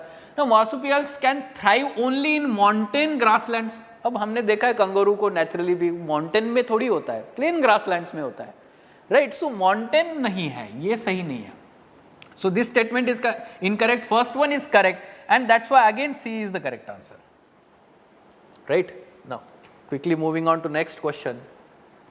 Invasive species specialist group. Now, this particular group which spreads awareness about invasive species around the world, this particular group has been formed under International Union for Conservation Nature. International initiatives by any NGO, non-profit organizations for environment protection, wildlife conservation and biodiversity conservation, they are important for our examination. Minimum 1 or 2 questions will be asked every year, but ये generally अभी news में नहीं था इतना, तो सारे classes ने इतना cover नहीं किया है. Again, students may find it difficult. Because बाकी भी तो relevant लगता है, UNEP and all these things. So one may get confused, but answer here is A. So remember that. Now, regarding the behavior of certain animals, nocturnal animals are most active after sunset. Now, lion-tailed macaque, not nocturnal. Lion-tailed macaque UPSC ने पहले भी पूछा हुआ है. Okay, so Nilgiri Biosphere Reserve and whatever the let's say national parks are there, there the natural habitat of lion-tailed macaque is there. But Malabar civet, it is a kind of, rodent, looks like rodent. Malabar civet is critically endangered. And this particular is nocturnal animal. Sambar deer, आपको लग सकता है कि deer है तो ये nocturnal होगा. नहीं होगा. But yes, it is nocturnal. It is active after sunset. It feeds on the whatever the habitat is having, or let's say grasses or let's say trees. तो ये after sunset active रहता है. Sambar deer. So these 2 are correct here. Only 2 is correct answer. So behavior of certain species, you need to prepare thoroughly nowadays. And क्या है इसका source? कौन से याद रखने हैं? जो UPSC ने पहले पास्ट में 20 साल में जो species पूछे हैं ना, उनका behavior रट लो. ठीक है, उनका तैयार करो आप. उसी से question आ सकता है आपको, जो भी species पूछेंगे वो. Right? Now, which of the following organisms perform waggle dance for others of their kin? Again, behavior based question. Now, waggle dance is a kind of, circular, these species are like doing the circular dance. And the time period for which they are dancing, it showcases the distance at which the food is located. And this is uniqueness of honeybees or bees in general, specifically honeybees. So C is the correct answer. Again, behavior of species, unique behavior. So 2 questions you can see here. Now, mushrooms is, जैसे हमने पहले भी discuss किया है, last year Gucci mushroom आया था, इस साल पूरे मशरूम के ऊपर क्वेश्चन है. All these 4 statements are having the properties of mushrooms. So some mushrooms are having medicinal properties. This is true. Some mushrooms are having psychoactive properties. Like for example, they are called as magic mushrooms. जिनके psychoactive properties होती है, उनको magic mushrooms बोला गया है. Some mushrooms have insecticidal properties. This is also true. And some mushrooms are bioluminescent properties also. Okay, जो रात को self illuminating होता है, bioluminescent. So all 4 is correct answer here. ठीक है, क्या आंसर है इसका? Psychoactive means after eating them say kind of stimulant, neurostimulant जो होता है वो. ठीक है, yes. Now consider the following statement regarding Indian squirrels. Now let me tell you that squirrels in India generally 2 species are found. One is Indian giant squirrel, and other is Indian palm leaf squirrel. Okay, giant squirrel is, we can say, critically endangered, and one should know that habitat is in peninsular region, Maharashtra, western Maharashtra region. Now regarding Indian squirrels, again you can see here their behavior and habitat. They build nest by making burrows on the ground. Squirrels live on the, कहाँ पे होता है? Trees पे होता है ना, arboreal animal है. तो ये nest वहाँ पे बनाते हैं ऊपर, नीचे नहीं. Eliminate this. Of course, option से elimination तो कुछ होगा नहीं. They store their food materials like nuts and seeds in the ground.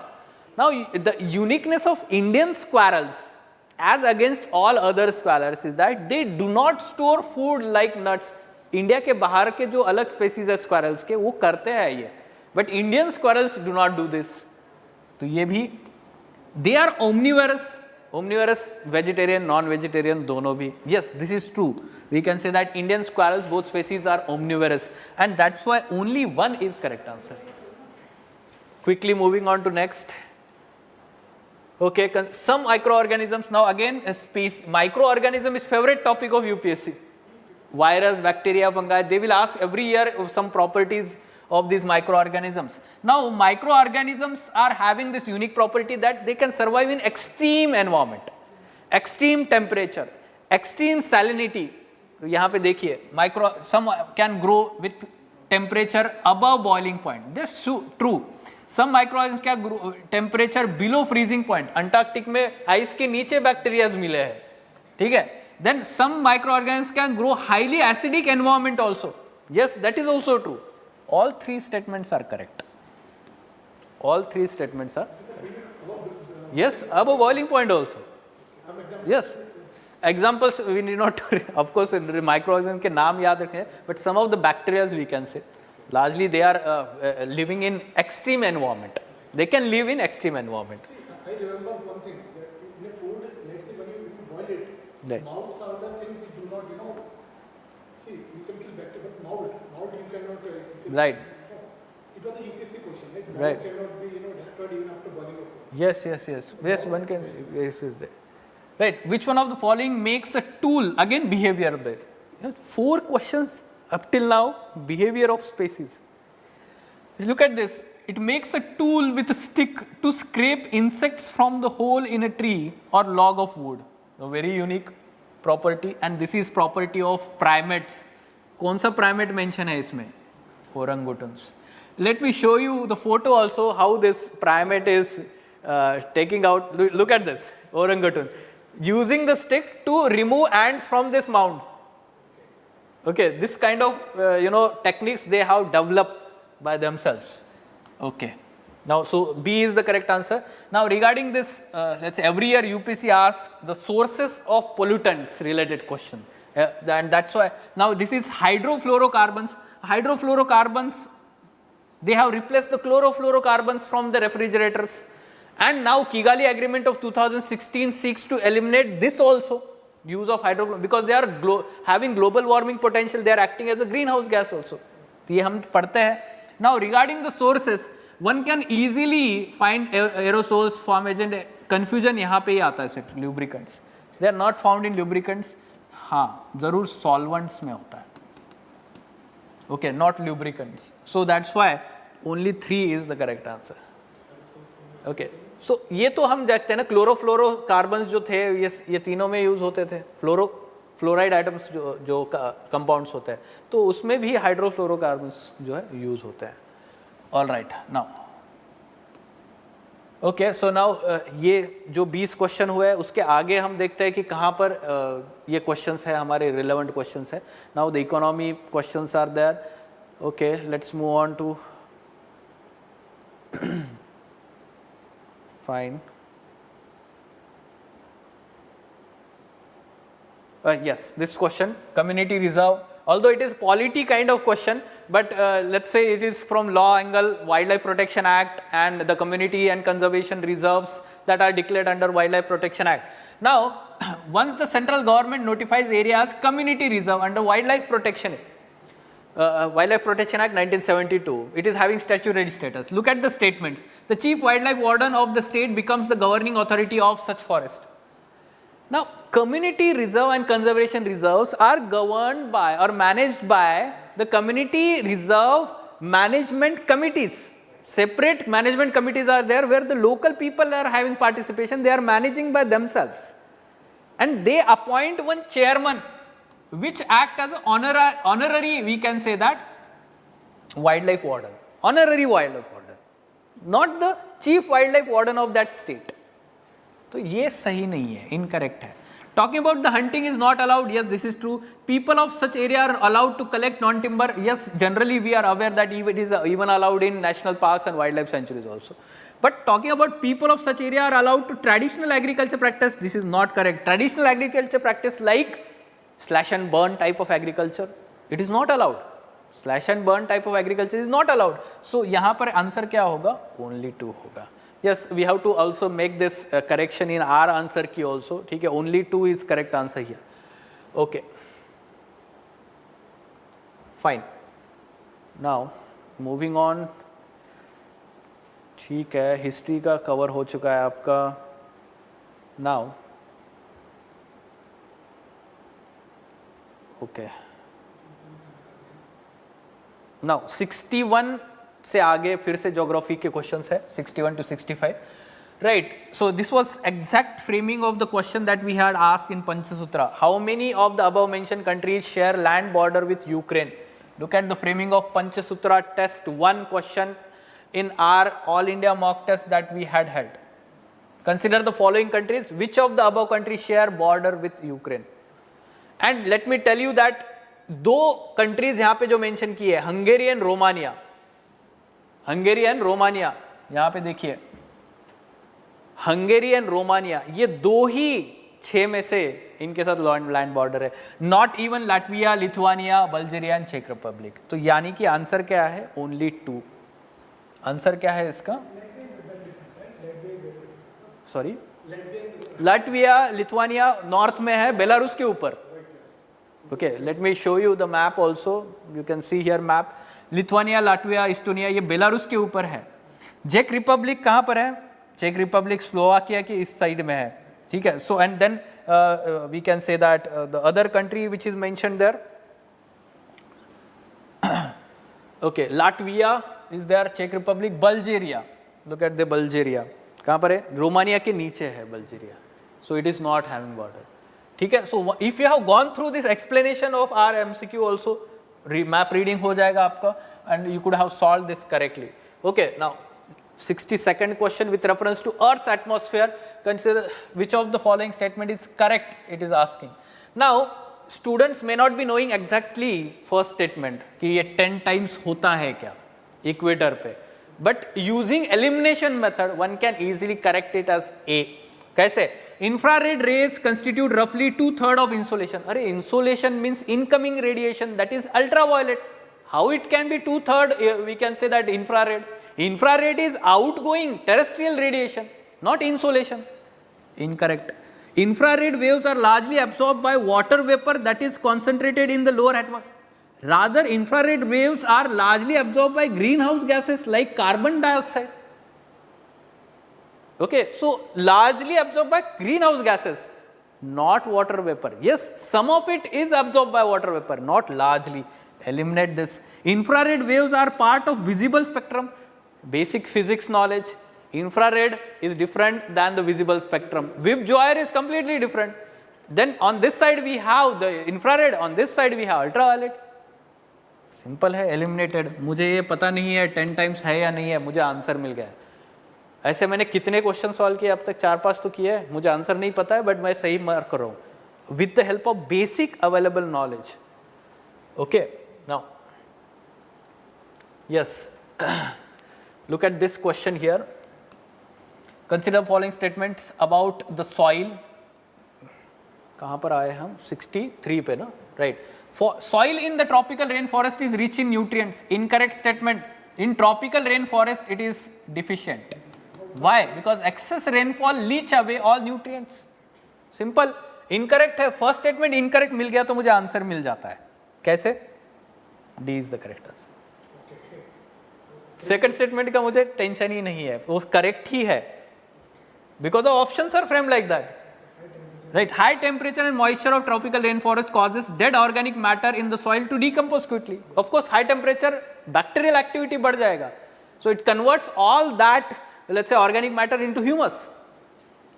तो ये तो सही है, so that's why D is correct answer. Now look at this.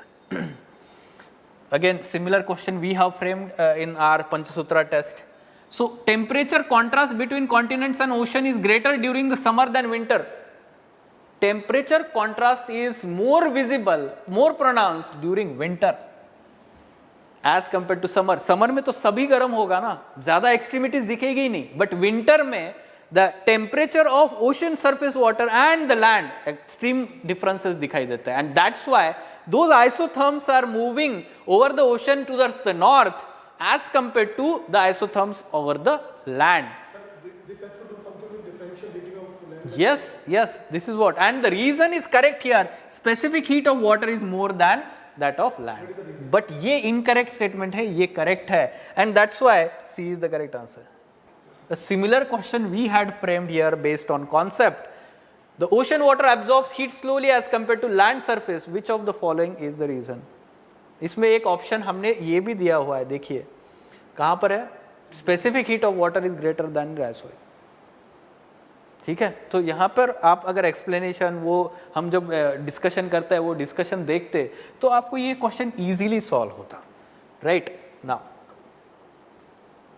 On this side very simple straight forward, ये सबका सही गया होगा question surely.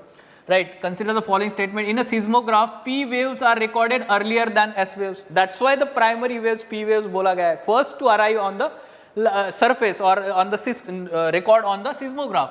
So this is correct. P waves are longitudinal waves. They vibrate in direction to the, we can say that, in the same direction towards, we can say propagation. So vibrate to and fro.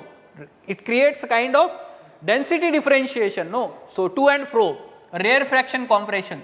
So this is correct, whereas S waves are transverse waves, they vibrate perpendicular to the direction of the wave. And that's why this is also, C is the correct answer. Look at the question that we had framed. Very similar, we can say that, but yes, primary waves vibrate perpendicular to the direction of the wave. यहाँ पे explanation में हमने सारी चीज़ जो है NCERT में दी हुई explain की हुई है. Based on that, the question can be easily dealt. Very simple, straightforward. Now, with reference to coal-based thermal power plants in India, very unique question. Okay, so none of them uses seawater. Let me tell you that there are many thermal power plants in coastal areas. Now, in coastal areas, which kind of water they will use for cooling purpose? Fresh water तो नहीं होगा available. For cooling purpose, they are using, we can say that, seawater. Incorrect statement है. Now, none of them is set up in the water stress area. Recently, there was a report by Water Resource Institute, international जो institute है. It had said that 40% of India's thermal power plants are located in water stressed districts.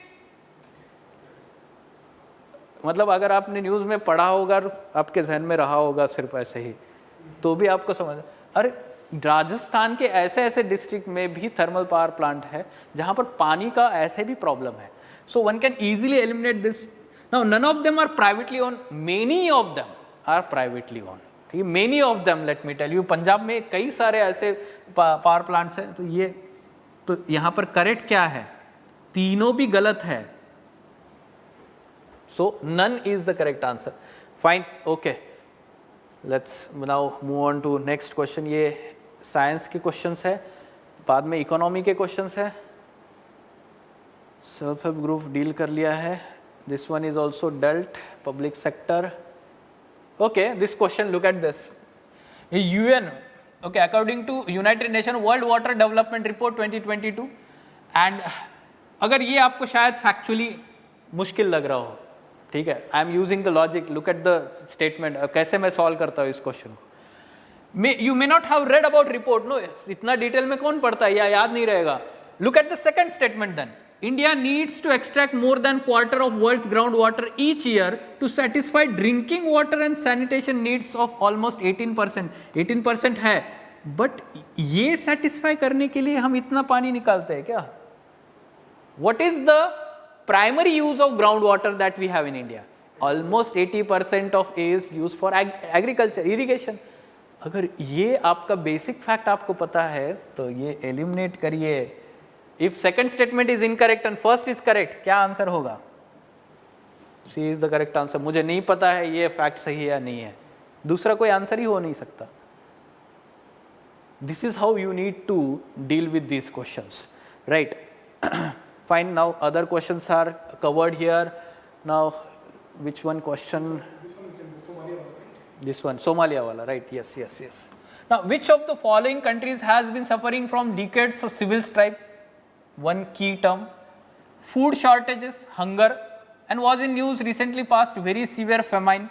Horn of Africa. These countries that are there like Somalia, Ethiopia, those countries are always facing this kind of, but Ethiopia में civil strife इतना नहीं है जितना ज़्यादा Somalia में है. Other countries like Angola, Costa Rica, Ecuador, ये इसके लिए थोड़ी न्यूज़ में होते कभी. One can easily eliminate this. ये सबसे easy question मैं मानता हूँ. View check कर रहा है, right? So of course, but one can easily eliminate the other options here. Now look at this question: biodiversity management committees. Now what are these? Under Biodiversity Act 2002, we have three-tier structure of institutions. At apex level, we have National Biodiversity Authority. At state level, we have state biodiversity authorities, and then we have at local level biodiversity management committees. So yes, why they have been formed? To ensure the objectives under United Nations Convention on Biodiversity. ठीक है, तो उसका protocol कौन सा है? We have Nagoya protocol of 2010. ये किससे related है? Access and benefit sharing. Access and benefit sharing. So whatever the people who are protecting the biodiversity, they should get their due share. ठीक है, तो इससे रिलेटेड है. अब ये बेसिकली यही तो काम कर रहा है. Biodiversity management committees, they are having this duty function, and if required, they can levy collection of fees on access to the biological research. This is mentioned in the act. So second statement is also true, first is also true, and that's why answer here is both 1 and 2. Both 1 and 2. Fine, okay. So other questions on this page are dealt already. So okay, this is done. This is done. Now Constitution Day is done. Okay, this will be covered in economy section also. ठीक है. This is done. Now look at this question here. Current affairs से हम बोल सकते हैं. Recently, all the countries of the United Nations have adopted first ever compact on international migration. Yes, this is true. 193. All members of United Nations have adopted this in 2021. The objective and commitments of the GCM are binding. No, it is voluntary, not binding. It is not legally binding. It is voluntary in nature. Incorrect है. The GCM addresses internal migration. There is no mention of internal migration. Internal migration is domain of sovereign country. UN क्यों क्या करेगा उसके लिए? कुछ नहीं करेगा. So one can use that logic. ये incorrect है. International migration के लिए है ये. So second and third is incorrect. First one is correct. Only one is the correct answer here. Okay. Now, yes, again mapping section, but international new current affairs से हम बोल सकते हैं. We have already covered these questions in the current affairs, even in we can say Panchasutra. Nagorno Karabakh इतनी बार news में पिछले 3 साल से one can easily identify war between Armenia and Azerbaijan. अब ये अगर पता है तो पहला भी ऑटोमेटिकली इनकरेक्ट है, दूसरा भी ऑटोमेटिकली इनकरेक्ट है. समझ में आ रहा है? Right. This North Kivu and Ituri region कहां पर है? Democratic Republic of Congo. There was some kind of violence there and coup हो रहा था वहां पे. ये खेरसन एंड झापरिजा तो ऑल टाइम न्यूज में पिछले 1 साल से. यूक्रेन में है. One can use elimination. So this question was attemptable. This question was surely attemptable. It is also incorrectly matched. None of this is correctly matched. None of this is correctly matched. All right. Now look at this. Israel has established diplomatic relations with some Arab state. Yes, पिछले 2 साल से ये news है. News में है किससे related? Abraham Accords से. Abraham Accords were in news. इसी से related. First statement is correct. Look at the statement. Second statement. Arab peace initiative mediated by Saudi Arabia was signed by Israel and Arab League. It is not signed by Israel yet. It is agreed by Arab League countries. Arab Peace Initiative is related to peace to be established between the Israel and Palestine conflict. And this has been agreed by all Arab League countries and not yet by Israel. So, second incorrect हो जाता है. And that's why we can say that C is the correct answer. Now, award based questions, and it's already covered. Fine. Again, map based question, current affairs. Donbass continuously in news. Ukraine, Russia attacked Ukraine. Donbass is, we can say, taken over. ये incorrect है. Kachin river, Kachin area Ethiopia mention किया हुआ है. It is not correct. Kachin is there in North Myanmar. Myanmar country में है ये. Incorrect. Tigray North Yemen. Incorrect है. Tigray is in Ethiopia. Tigray rebels Ethiopian government के साथ लड़ाई करते रहता है. Right, तो ये न्यूज में रहता है. Incorrect. So all three are incorrect. None of them is correctly matched. देखा आपने दोनों क्वेश्चन में none of the above किया है. ठीक है. Okay. Thereafter, look at this question. Again, current affairs से. Recent years, Chad, Guinea, and Mali and Sudan were caught in international attention for which of the following common reason? Common reason is that there was successful military coups in these countries, especially in 2021 and 2022. इसलिए ये recent years बोला है, ठीक है, पिछले 2 साल में. तो वहाँ पे क्या हुआ है? coup हुआ है, ठीक है. So coup, what is coup? Of course, some of the rebel group or military will try to take over the elected government. तो वो coup हो जाता है, ठीक है. तो इसलिए ये न्यूज़ में था. All right, final question. Consider the following heavy industries, and yes, green hydrogen was continuously in news, and it will decarbonize which industries? Application of green hydrogen, ये अगर आप टाइप करते हो तो ये तीनों इंडस्ट्री का नाम आ जाता है पहले ही पेज पे. Okay, the most important let's say significance of you having green hydrogen it will decarbonize fertilizer plant. At present it is intensively using natural gas. तो हम ब्लेंड करेंगे ग्रीन हाइड्रोजन को उसके साथ में, या फिर इसको इंडिपेंडेंटली.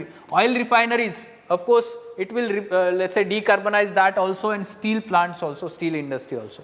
तो यहाँ पर तीनों, all 3 is the correct answer. Fine. So hope so your doubts are also clear here, and here after the next part will be covered science and technology by Zahidul sir and economy section by Sudhir sir. Thank you. हाँ, फिर आपको बैठेगा जब दफ्तर पे, I will take it. क्या चीज़? बैठ introduction के लिए. अरे सर कैमरा को देखिए बस, कोई नहीं, जल्दी जल्दी कर.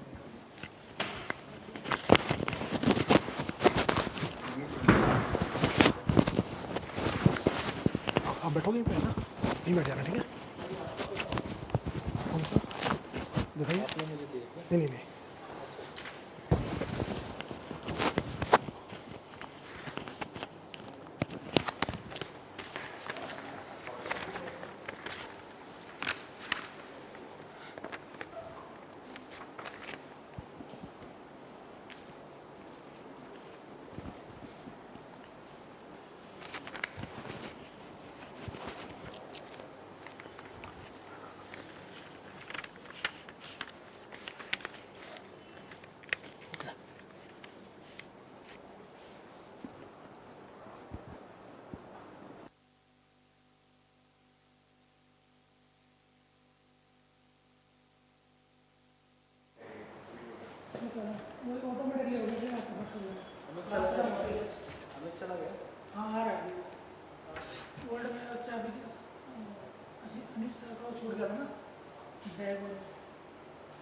स्टार्ट करें.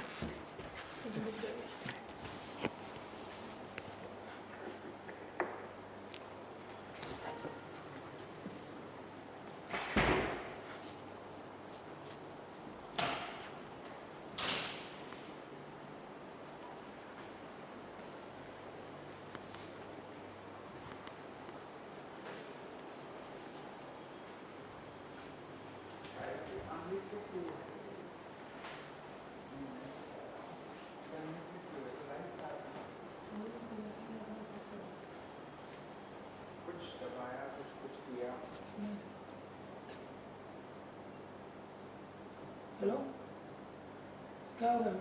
हाँ, नहीं आओ, थोड़ा सा प्रॉब्लम हो गया थोड़ा. हाँ, कोई दिक्कत आ रही है, लिस्ट दे रहा है.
क्या रुक गया क्या? हेलो आओ ना, थोड़ा लेट हो जाएगा 10 बजे तक।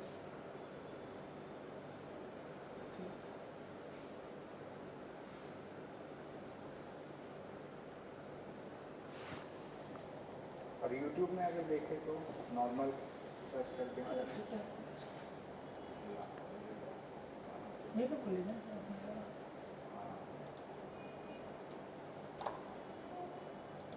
स्ट्रीमिंग सॉफ्टवेयर इसको बंद करके चालू करेंगे तो सारा हट जाएगा। हाँ वही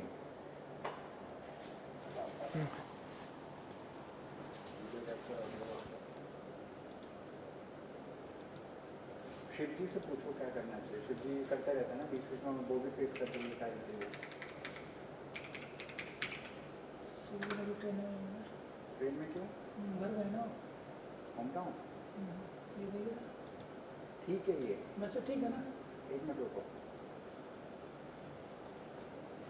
तो सर को भेजो एक बार में। देखो एक मिनट, ये है वीडियो अभी चल रहा है। हाँ हाँ अगर मैं ये चालू कर दूँ ठीक है तो थोड़ी देर में आता है।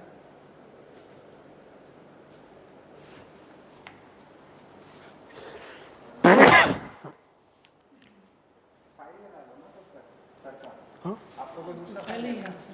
फाइल का इसका? आपका क्वेश्चन है? हाँ मेरा क्वेश्चन तो मैं सेव करूँगा ना डायरेक्ट उससे PDF से। आ गया। ठीक है, आई विल स्टार्ट। ओके ठीक है sir.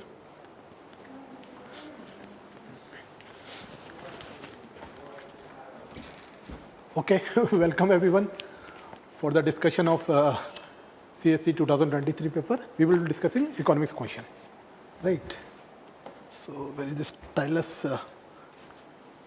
Anyway, see, in this paper there are 17 to 18 economics question, and they are little bit, they ask for your understanding, how well you have read economics. And a few questions were a little bit technical. But anyway, if I have to tell you, what the UPSC is looking for, if you know how to understand and read and understand economic surveys, then that should help you. Okay, let's see this question number 21. What it says, consider the following statement, right? It's around in which interest income from the deposits of infrastructure investment trust distributed exempted from tax. No, this is incorrect. Now see, this is again, if you have been reading newspaper, right, and you know this fund trust is related to infrastructure development, part of the national infrastructure pipeline, then it's fine. Now see the second part. What it says, recognize as the borrowers under SURFACE. Now see, there is a story why the SURFACE came into a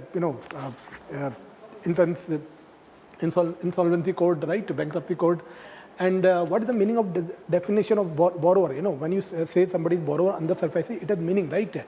Because SURFACE has, I cannot discuss, the relevance of SURFACE here, but what you can see, banks have now more power to, let's say, recover their losses. That is the main essence, and that's why invites are also considered as the borrowers. Okay, so first is incorrect and second is correct. First is incorrect, but second is correct, D. Okay, now let's move to just a minute. Okay. Okay.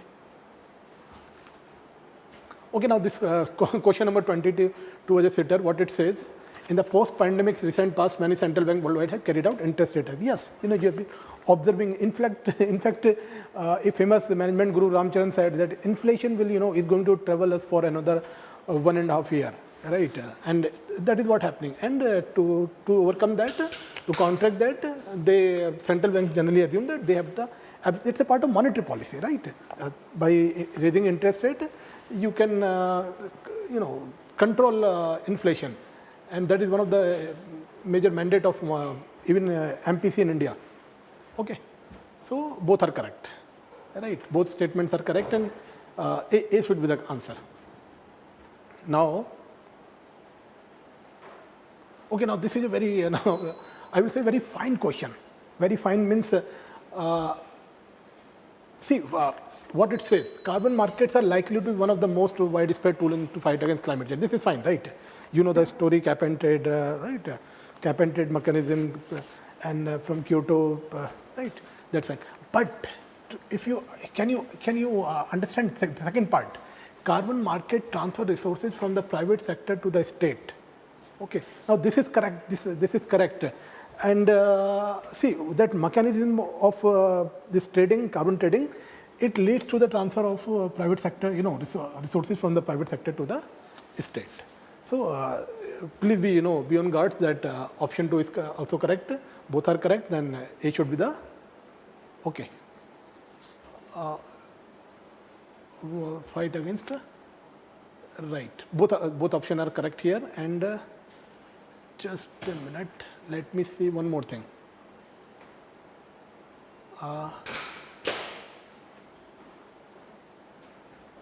Okay, see, both statements are correct, but this is not the, that is not the main cause. So answer should be C, right? Both statements are correct, but statement 2 is the not correct explanation for statement 1. Now this is very simple sterilization. You must have read in newspaper. See that is what is important. If you understand economic surveys, let's say you understand economic surveys, then you definitely know what is the meaning of sterilization. Even if not that, you should have ability to understand the any general newspaper, let's say Business Line or Economics Times, then you know what is sterilization. It is conducting open market operation. Through this, they will wipe out the money, right? Open market operation relating to this sterilization and open market operation. Our PANCHSUTRA test series also asked question, and I'm sure you would like to visit that once again. Now see this question. What is happening here? They are asking about the four instruments and included in the capital market. See, you must have this understanding that there is a financial market on the top. Then the financial market is divided into money market and capital market and money market, right? And capital market is the primary, secondary, and debt. And so money market is the short term, right?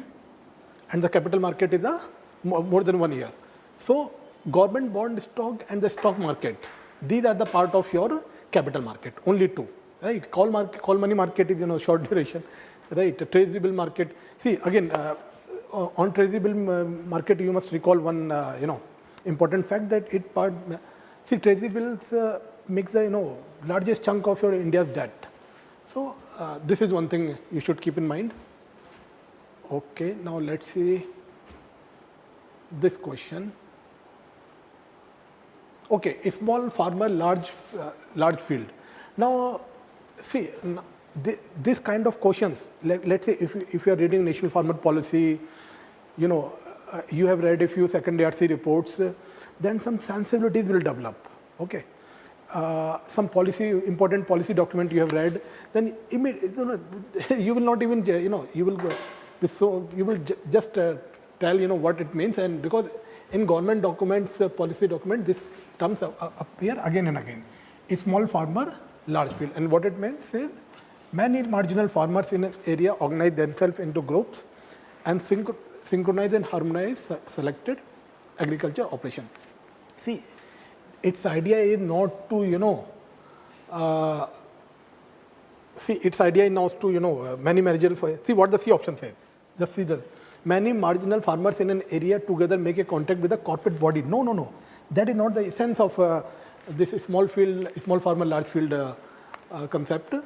Similarly, see the D option. What it says, a company extends loan, technical knowledge and material inputs to a number of small farmers in an area so that they produce the agriculture commodity required. No, that's not, that's so that clarity is required. So now see again somebody may ask how you will solve a question like this.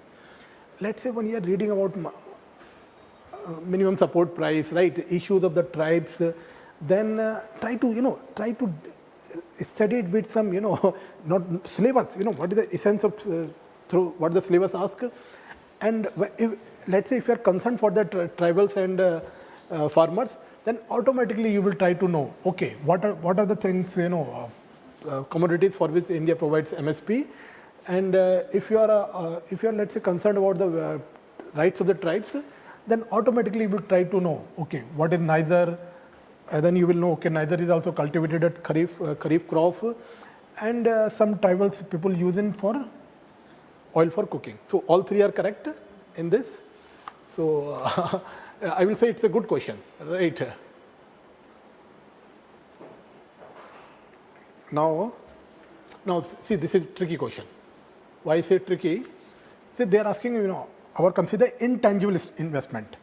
I'm of the opinion that most of the, almost 99% will know that inventory is not the intangible investment. Brand recognition is right. Intellectual property, that itself is a intangible investment. But mailing list of clients. Now this is, here is the catch.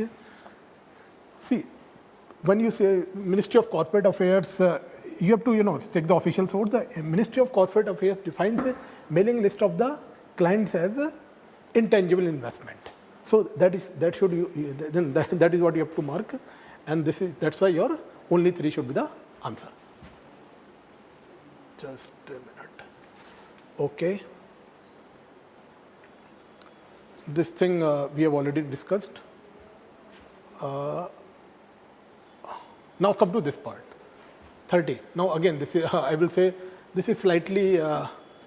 See, this thing was in news. UNOPS and Sustainable Investment S3I, right? And the history behind UNOPS. It became for many projects, and it was also in news for some not good regions.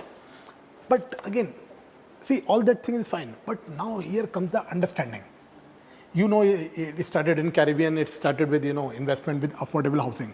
This I believe 99%, 98 serious students will know. Now, healthcare, I think those who have studied well, they will also know that it was part of the healthcare. Now here comes whether whether it is going. It is also providing. It also focuses on investment in MRTS or renewable energy. So according to us, all four are correct. But see, what is correct option? What is that is immaterial. You must be more worried about how during the preparation you will develop this knowledge. Because see, again next year aspirant will write this examination. So the more important takeaway is that when you read, try to develop sensibilities, right? And that sensibility comes from only hard work. So suppose okay, UPSC has asked this question like this. Okay, something was in news.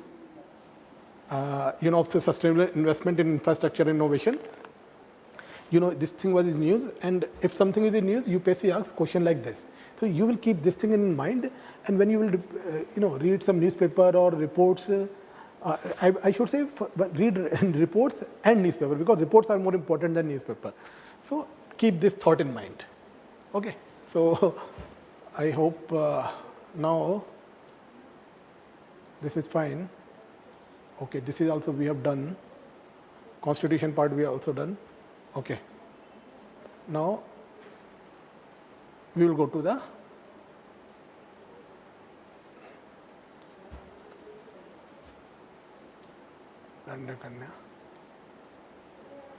okay, Suraksha Janni Yojana. This is done. Okay, detection of car. Okay, from I think yes.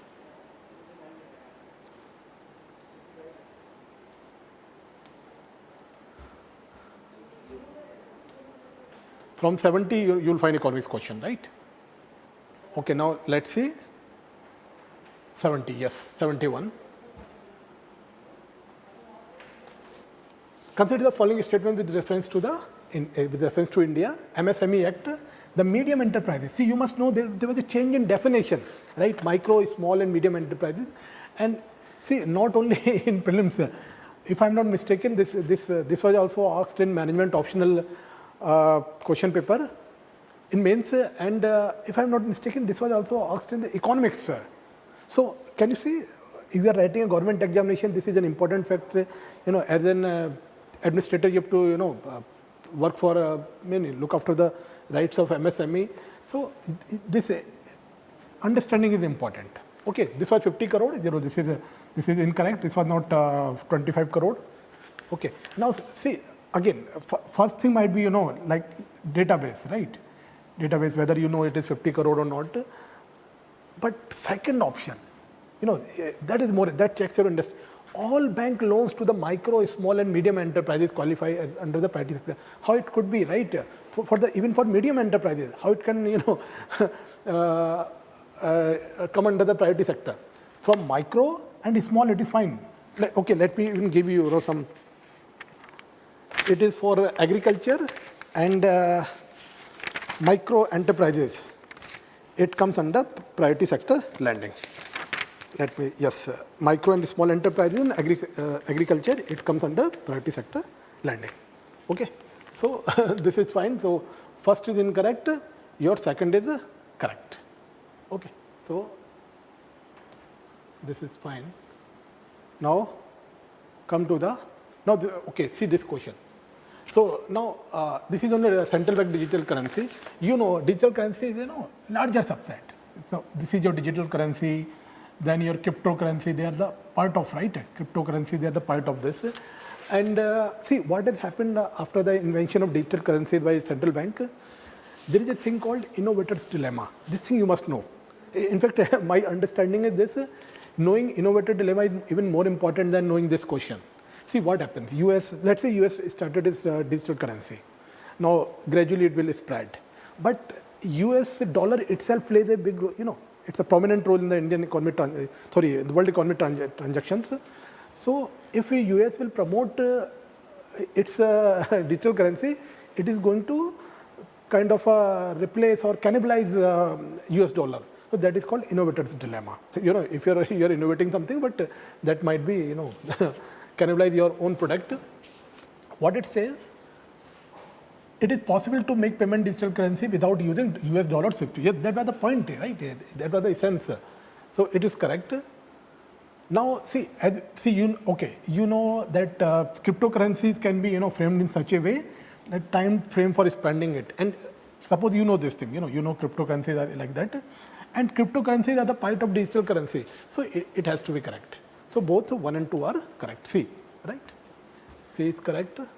Just a minute. Okay, now this is very technical question. Now term beta. Let's say somebody has done engineering or took any course in, so they must be knowing. Beta is nothing, right? Let's say beta is nothing but your tan theta. Okay, and let's say somebody has studied regression equation. There, beta is used. Okay, and how beta is defined? Let's say if you want to know the technical definition, it is defined by covariance. Suppose there are two stocks, like this is a stock, this is the stock for, and this is the market. Okay, so beta covariance upon, right, sigma, right. This is the definition of beta. This is called variance. This is covariance, and what's the definition? That will not go. But so the question is, why and how we can expect? See what the UPSC is trying to test. Do you understand, again, the ability to read economics newspaper, ability to understand economic surveys, because beta, if I'm not mistaken, has been used in economic surveys as well. So beta is nothing, but it measures the fluctuation of a stock with a change in the overall stock market. It is called sensitivity, right? How that is more important. So what is the takeaway? Let's say, suppose somebody attempted this question and they have marked it incorrectly. Don't worry. Now the takeaway is this: whenever you are reading economics newspaper or economic survey, if you are not able to understand some term, try to find it. Let's say I give you one more example. In 2023 economic surveys, they have used the term correlation. Correlation is nothing but again, let's say I talk about the correlation between two things: covariance xy upon sigma x, sigma y. Again, this is standard deviation. This is covariance. So economic survey uses it very, every year you will find. So you must ask yourself, okay, what is covariance? Is covariance causation? No, covariance is, correlation. I am talking about the correlation. Is correlation causation? No, correlation is not causation. So that kind of understanding you must have. Okay, now let's say 73.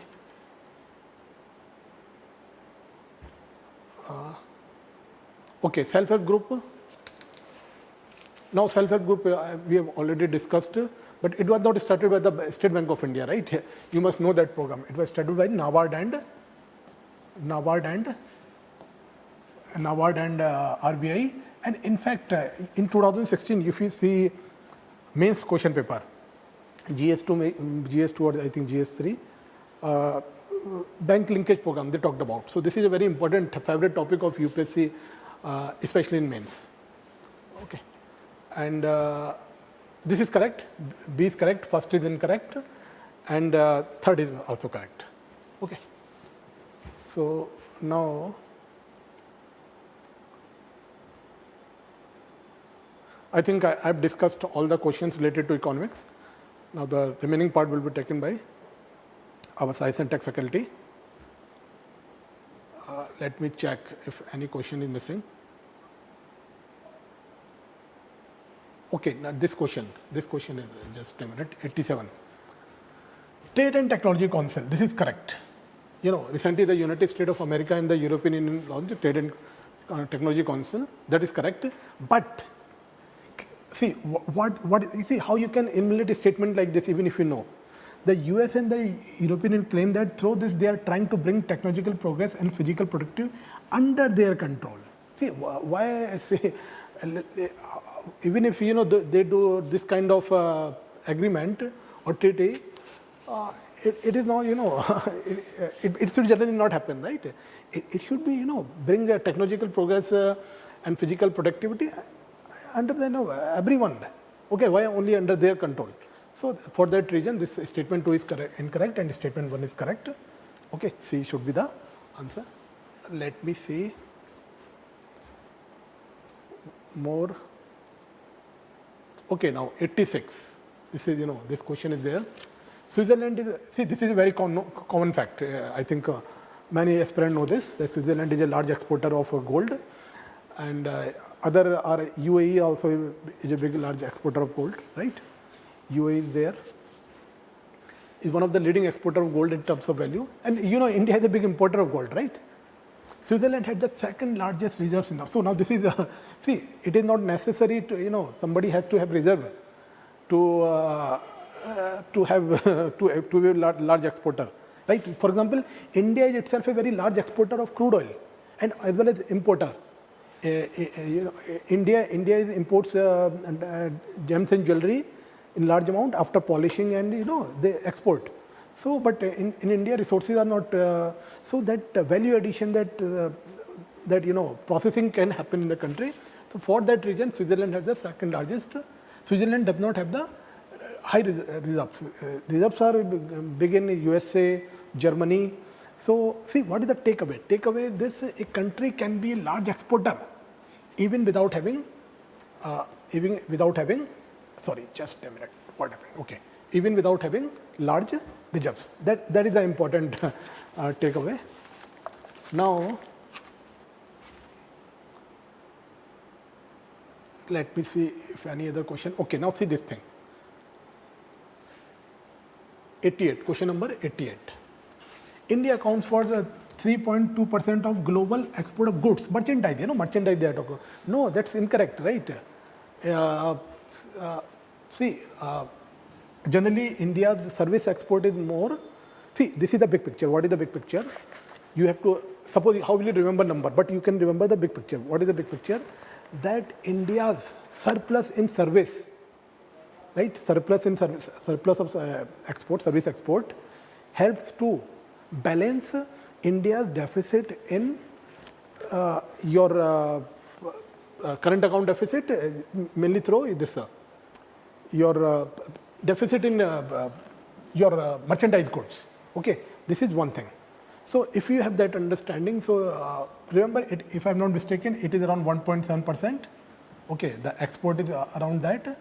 So it is not 3.2%. But again, see, आपको exactly 1.7 और वो percent याद नहीं कर, आपको big picture पता होना चाहिए. आपको एक big picture पता होना चाहिए कि that surplus of service export that is helping to balance your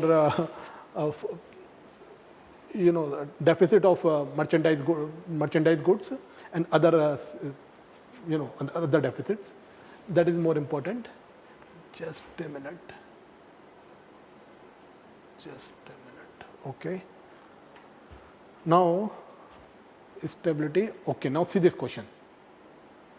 Okay, I think this is the last question in this economy paper.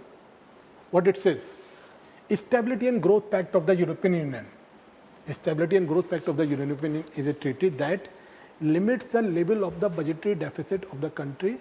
Okay, now see, this is important, right? Now, this was mainly for the fiscal things, right? Fiscal deficit, वगैरह. So it's first is correct. It limits the level of budgetary deficit of the countries of the European Union. Okay. Makes the countries of the European Union to share their infrastructure facility. In the third, they are talking about the technologies. See, it is not given directly, right, that they have to share their infrastructure facilities or technologies. Somebody might say, okay, if they are trying to control budgetary deficit, so this might also be the thing. According to our institute, our understandings, B, 2 and 3 are incorrect. Only 1 are incorrect. Okay, so this is our take on this. So we will say only 1. Now,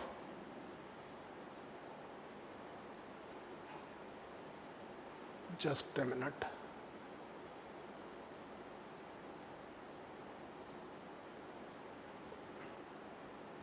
I think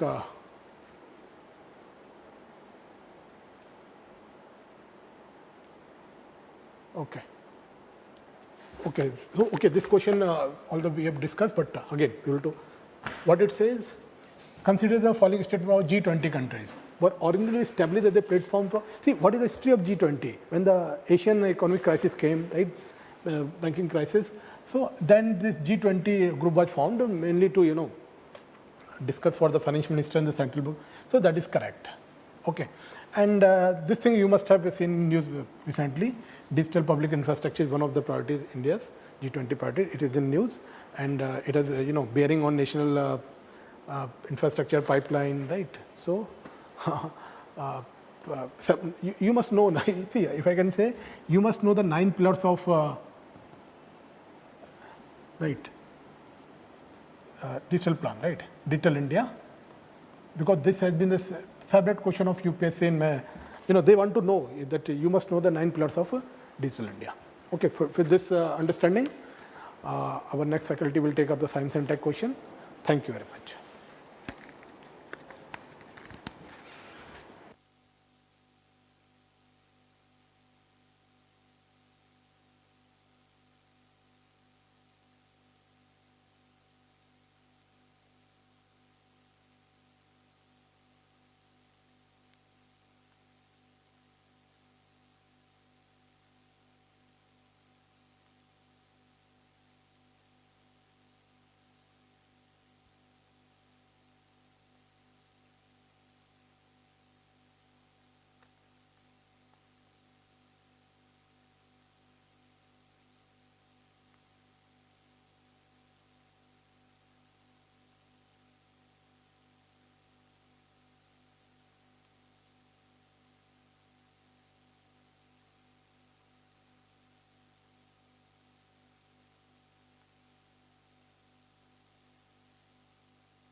Okay, so now I'm going to discuss about science and technology section related to the UPSC Prelims exam 2023.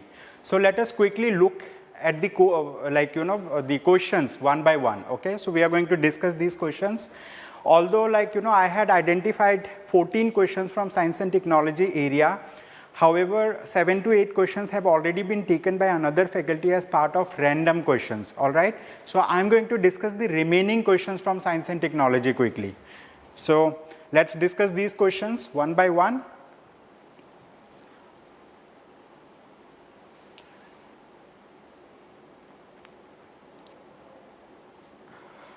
Right.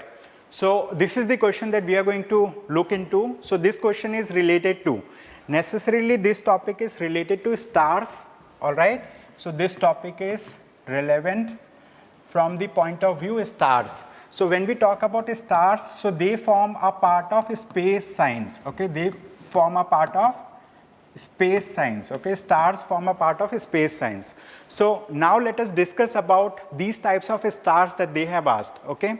So one of the thing is like they have asked Cepheids, then nebula, pulsars. So in this question on one side they have given name of the objects that are found in space, and on the right side they have given description. And in this question we need to identify how many pairs are correctly matched, okay.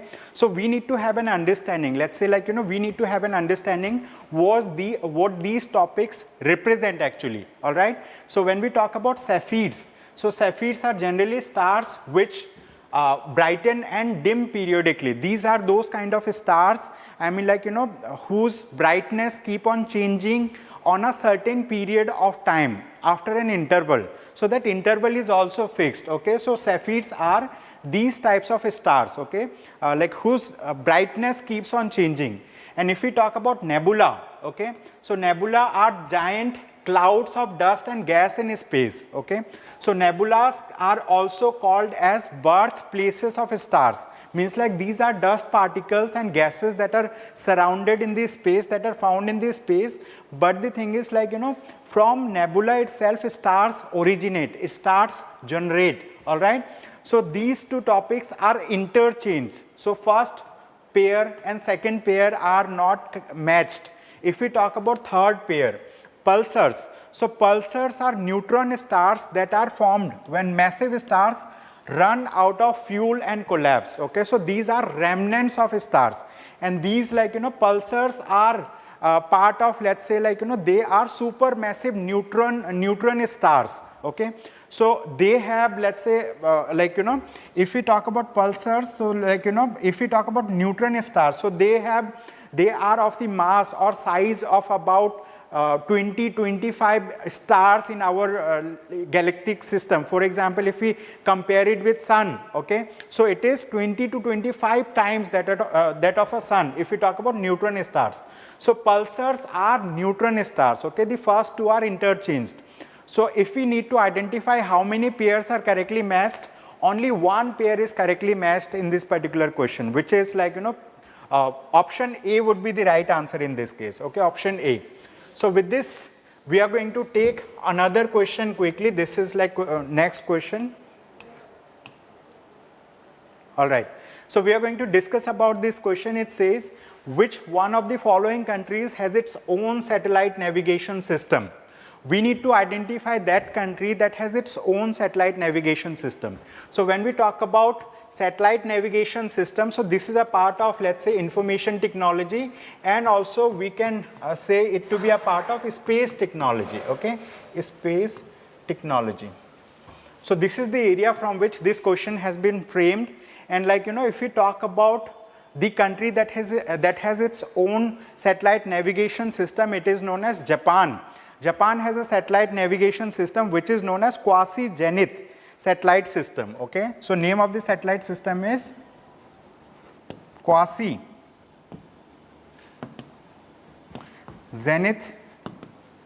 satellite system, okay. So quasi-zenith satellite system is a satellite system of Japan, okay. So this is from option B. If we talk about India, does India also have its own satellite system? Yes, we do have a satellite system in India also, which is known as IRNSS, Indian Regional Navigation Satellite System.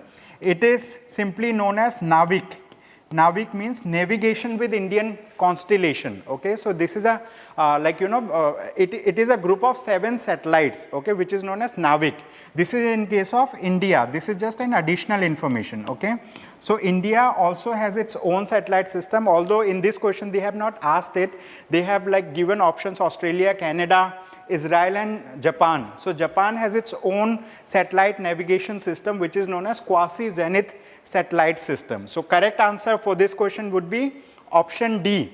So with this, we are going to take another question. Okay, we are going to take another question quickly, and we are going to discuss that question. Okay, so this is little bit information for you. This is quasi-zenith satellite system. Okay, so this is a satellite system that belongs to Japan, and here that's you can see this satellite system covers not only Japan but also surrounding sea areas, and this is very much helpful for Japan because Japan is affected by one or other natural calamity time and again. Okay, so that's why this satellite system plays crucial role for Japan. After this, we will look into this particular question. This question we are going to look into. So it says, consider the following statements. They have given 2 statements, and these 2 statements are related to, okay, these are related to ballistic missile and cruise missile. So if we talk about the area from where this question was asked, it is known as defense technology. Okay, it is defense technology. Okay, defense technology is the area, and the core area means they are talking about missiles. So missiles are categorized into various types. So basically the basic categorization of missiles is ballistic missile and cruise missile. Okay, they have asked ballistic missile and cruise missiles. If we talk about difference between ballistic and cruise missiles, there are many differences between them. Okay, so this question necessarily revolves around type of missiles, ballistic missile and cruise missile. In the first statement, they have talked about difference between ballistic and cruise missile in terms of its speed and in terms of let's say what it powers. Let's say whether it is powered by rocket engine or it is powered by jet engine. And second statement is related to example of these missiles. Okay, so if we talk about ballistic missiles, we need to have clarity of understanding in difference between the ballistic and cruise missiles. Okay, if we talk about ballistic missiles are necessarily long range missiles. Okay, they are long range missiles, and apart from this, ballistic missiles follow a parabolic path. Okay, they follow a parabolic path. And if we talk about ballistic missiles, generally ballistic missiles are powered by rocket engines. Okay, they are powered by rocket engines. If we talk about cruise missiles are also unmanned aerial vehicle. If we talk about ballistic missiles, they are also unmanned aerial vehicle. Okay, so similarly cruise missiles are also them, but cruise missiles are generally, they have short range. Okay, cruise missiles generally have short range as compared to ballistic missile. Apart from this, they do not follow any parabolic path. They follow a predetermined path or a guided path. Okay, they follow a guided or predetermined path. I mean in case of cruise missiles, we can maneuver the direction of the cruise missile time and again. And if we talk about cruise missiles, these cruise missiles are jet powered. Okay, they are jet powered. So what is the difference between jet powered and rocket engines? If we talk about jet, planes. Okay, if we talk about jet planes, if we talk about planes, let's say Air Force uses. So these planes generally have wings. Okay, so these wings, I mean winged plane actually they follow certain kind of path that is guided and navigated, but they fly over a lower height. Okay, they fly over a lower height. So these are examples of jet powered engines. Okay, so jet powered engines are used in cruise missiles. But if we talk about rocket engines, so rockets are generally, they do not have wings, okay? So they are propelled in the initial stage, and after then they expel gases and like, that gives it power, so that like it can navigate. So generally it is long range and they follow parabolic path. Parabolic path means like it is launched from one point, and then like after attaining certain height, it falls down on the other place. So like it is not properly, targeted, means like our range, our area is targeted using ballistic missile. So we do have some kind of intercontinental ballistic missiles also, all right? So this is the basic difference. If you see the first statement, it says ballistic missiles are jet propelled, okay? This is incorrect, right? If you just match it with the information that I have provided over here. So ballistic missiles are not, jet propelled, but like, they are rocket propelled. At subsonic speeds, basically like, if we talk about ballistic missiles generally have very high speed, which is known as supersonic or hypersonic speeds. I mean like, sonic means speed of sound, and speed of sound is calculated using a unit which is known as Mach, okay, Mach. So like, ballistic missiles have supersonic or hypersonic speeds, okay, they have supersonic or hypersonic speeds. If we talk about cruise missiles, they have lower speeds. It can be subsonic or it can be supersonic as well, okay, subsonic or supersonic. So this is the thing. So first statement is totally incorrect, okay, first statement, because ballistic missiles are rocket propelled and they have, supersonic or hypersonic speeds. And if we talk about these cruise missiles, they are not rocket propelled, they are jet propelled, okay. So that's why the statement 1 is incorrect. If we talk about examples of ballistic missiles and cruise missiles, okay, so this Agni 5, okay, this is the 5th generation of Agni series of missiles, okay. This is the 5th generation of Agni series of missile. And if we talk about Agni series of missiles, so they are a ballistic missile, okay. Agni 5 is an intercontinental ballistic missile. Agni 5 is an intercontinental ballistic missile. This is the most powerful missile that India has presently, okay. This is the most powerful missile. So that's why second statement is also incorrect, okay. And here they have said BrahMos is a solid fueled intercontinental. BrahMos is not a solid fueled, okay. So basically BrahMos is a, okay, BrahMos is a cruise missile, okay. So this Agni 5 missile has been developed indigenously in India. If we talk about BrahMos missile, it was developed, with collaboration between India and Russia. It is named after two rivers. One of the river is Indian river, which is Brahmaputra, and the other river is a river of, let's say, like, it is of Russia, okay. So that's why, I mean, like, Russia has a river named similarly, so that is known as, that river name is Moskva, okay, that river name is Moskva. So Brahmaputra and Moskva, they have named this particular missile by connecting two rivers names, okay. So that's the basic difference. So both these statements are incorrect. So correct answer for this question would be option D. Option D is, so we will quickly see, option D says neither 1 nor 2, okay. Option D is neither 1 nor 2. So that's why this question, I mean, was little tricky, but I have taught this particular topic in the GS Foundation batch itself. These students who have attended the GS Foundation batch, they clearly know the difference between ballistic missile and cruise missile, and also they know the examples of ballistic and cruise missiles. So with this, like, we are going to take another question quickly for discussion.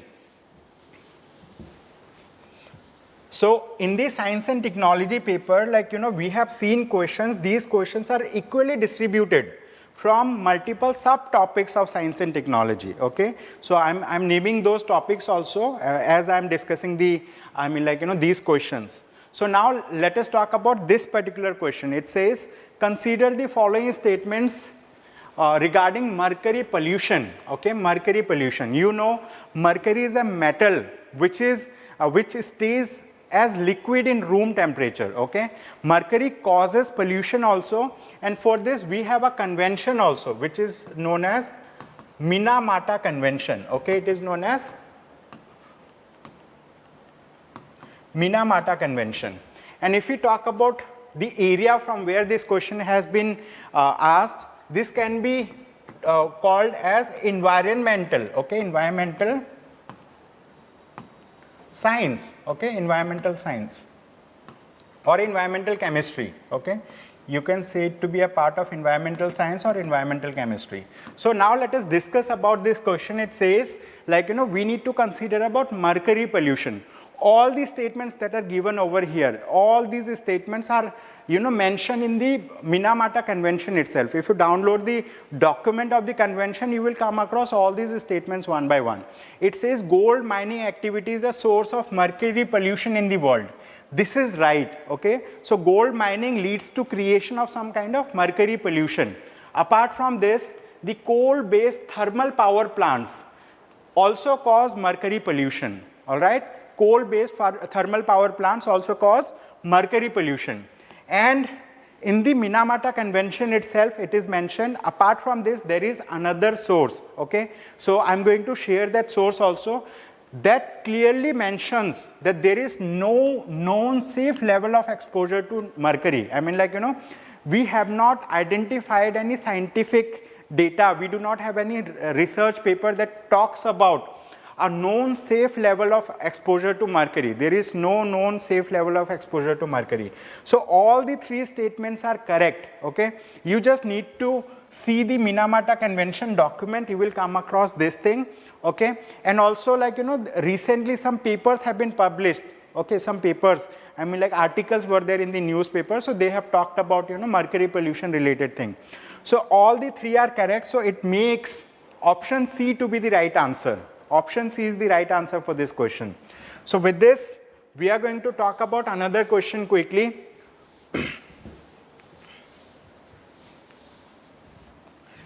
Anyone having any doubt, you can simply, like, type it. So here, now, I have included this thing. This is taken from National Institute of Health, okay. So this is mercury exposure and children's health, okay. So it says there is no known safe level of exposure, okay, to mercury. And this is taken from Minamata Convention and National Center for Biology Information. All right, these are the sources, these are the reference materials. So I'll get this particular document also uploaded for all those people who want to refer to this document and also learn more about it. These are links, you can learn more about, these conventions. I mean, like, Minamata Convention in your free time. So with this, I'm going to talk about another question. It says, with reference to green hydrogen, consider the following statements. They have given multiple statements related to green hydrogen. Now we need to understand what do we mean by green hydrogen.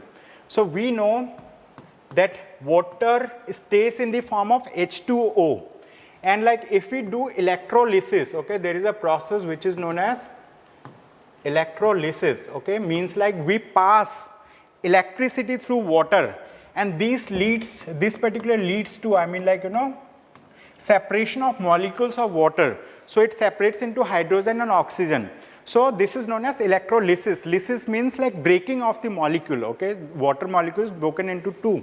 And from here, right, we generate hydrogen. So hydrogen is generated. And this particular hydrogen which is generated through the process of electrolysis, this is known as green hydrogen, okay, this is known as green hydrogen. Now, if we talk about the process of production of green hydrogen, it requires electrolysis, and electrolysis means passing electricity. So, for generation of that electricity also, they use, like, renewable sources of energy, okay, they use renewable sources of energy, okay, they use renewable sources of energy. I mean, like, either the sunlight or wind power, etc. Okay, so renewable sources of energies are used for generation of green hydrogen. Means like, production of electricity also does not involve, like, emission of greenhouse gases like carbon dioxide. All right, so we are generating this green hydrogen. This is known as green hydrogen. Okay, so if we talk about the usage of green hydrogen, this particular question revolves around like, what are the areas in which green hydrogen can be used. So it says it can be used directly as a fuel for internal combustion. This is right. Okay, recently there was a paper in The Guardian. There, they have directly mentioned about it. Then it can be blended with natural gas and used as fuel for heat or power generation. Okay, so it can be used individually. Green hydrogen can be used as a fuel directly for internal combustion engines. You might have heard about rockets are fueled by hydrogen fuels. Okay, like that. So, and it can be blended also. Recently, like, there was an article in Press Information Bureau, and in the Press Information Bureau, they have mentioned then NTPC, National Thermal Power Corporation Limited. Okay, this particular organization has set up a big project, okay, big plant for blending green hydrogen with natural gas. Okay, so these two statements are right. And it says it can be used in the hydrogen fuel cells to run vehicles. This is also right. All the three statements are right in this question. So that makes all the three statements correct. Okay, we need to identify how many of these statements are correct. So option C is right. Okay, option C is right. It means all of these statements are right. So we need to understand about green hydrogen only. What do we mean by green hydrogen? This has also been taught to the GS Foundation students in the classroom itself. All right. So we have discussed this thing earlier. So all those students from Lukmaan IAS who have, attended GS Foundation, they might have found this question to be very easy to answer. So with this, like, we'll take another question. It says, Wolbachia method. Okay, Wolbachia method is sometimes talked about with reference to which one of the following. All right. So this is a very good question. Like, recently it has been there in the current affairs, and we have also covered this topic in our daily news analysis. All right. So it says Wolbachia method. So what is this? This is a method for controlling of viral diseases spread by mosquitoes. Okay. Basically what happens, like, we know, like, mosquito cause various kind of diseases, including dengue, which is known as dengue. Then it causes Zika and other similar thing. Okay. So what has been done recently, it's not very recent, there has been a research project where they have used this Wolbachia. Wolbachia is a kind of bacterium. Okay. Wolbachia is a kind of bacterium. So this Wolbachia bacterium was infected, like mosquitoes were infected with Wolbachia bacteria, okay. So mosquitoes were infected by Wolbachia bacteria, and mostly male mosquitoes has been, okay, male mosquitoes have been infected. Male mosquitoes have been infected, so that if these male mosquito, let's say, like, they do mating activity with female mosquitoes, so they will be spreading it. Okay, so, like, population of mosquitoes will be wiped out, okay, using the Wolbachia method. This is known as Wolbachia method. And globally there have been multiple projects. One of the project is, like dengue elimination, which is known as dengue World Mosquito Project, or it is known as Eliminate Dengue. Okay, Eliminate Dengue. So Aedes aegypti, there is a kind of mosquito which is known as Aedes aegypti.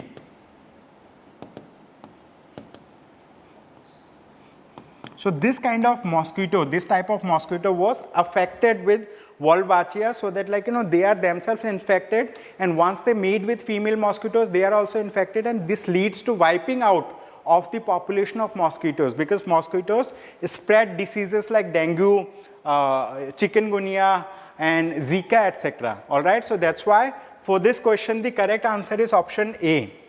Correct answer for this question is option A. It was recently in news, and it is a very simple topic, provided you have, come across this particular topic earlier. So with this, I have another question to discuss with you.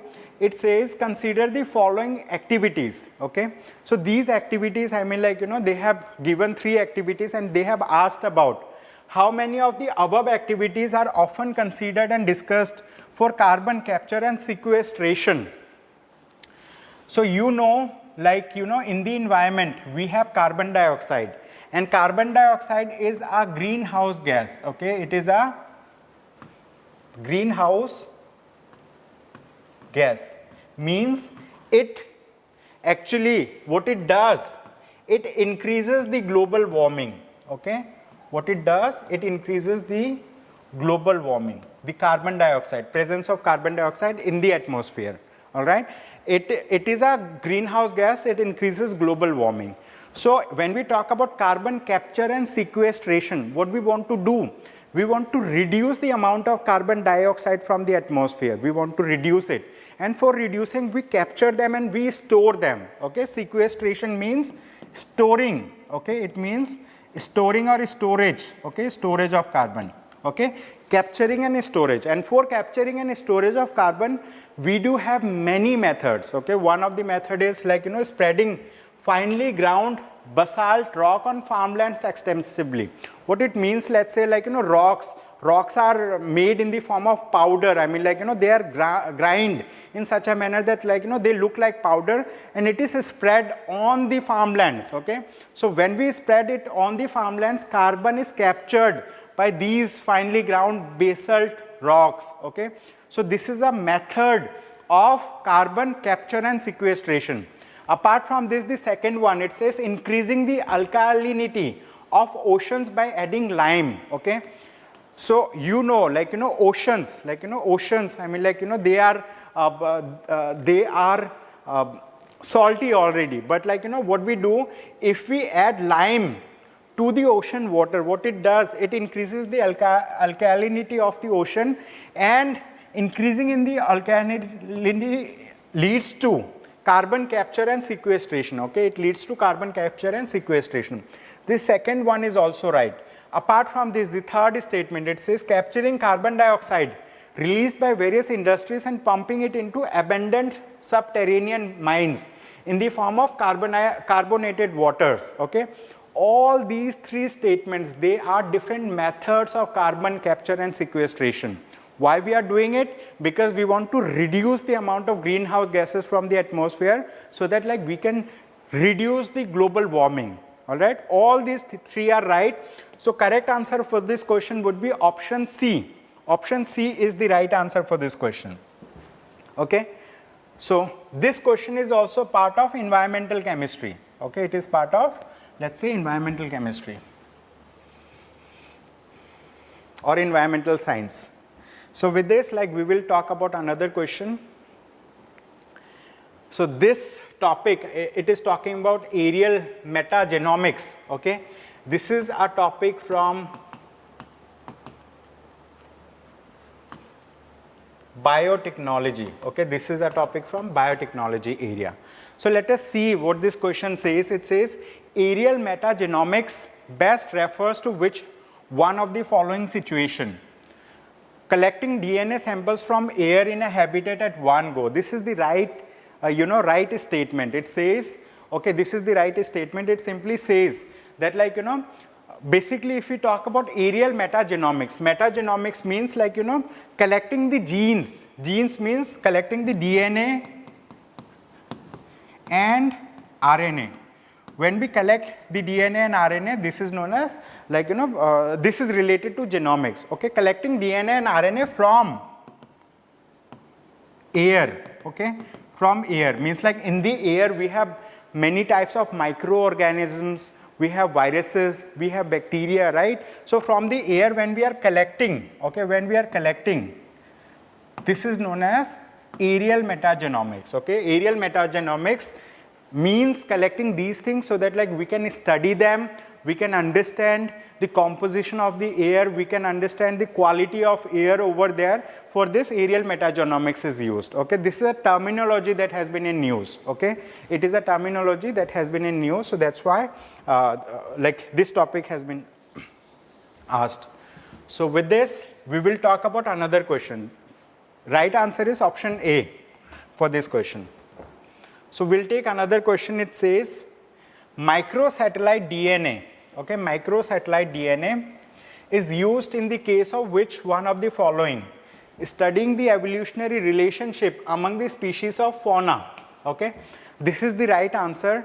What do we mean by microsatellite DNA? Microsatellite DNA means, you know, like DNA is made up of, you know, base pairs, nucleotides, all right? They are made up of base pairs. So basically, like, you know, when we have 1 to 6 base pairs, okay?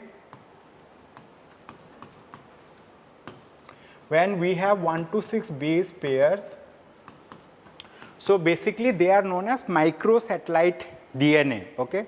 Microsatellite DNA. And these microsatellite DNA are helpful for many things, because like they are short palindromic repeats, okay? They are short palindromic repeats, and they are also known as tandem repeats, okay? They are known as tandem repeats.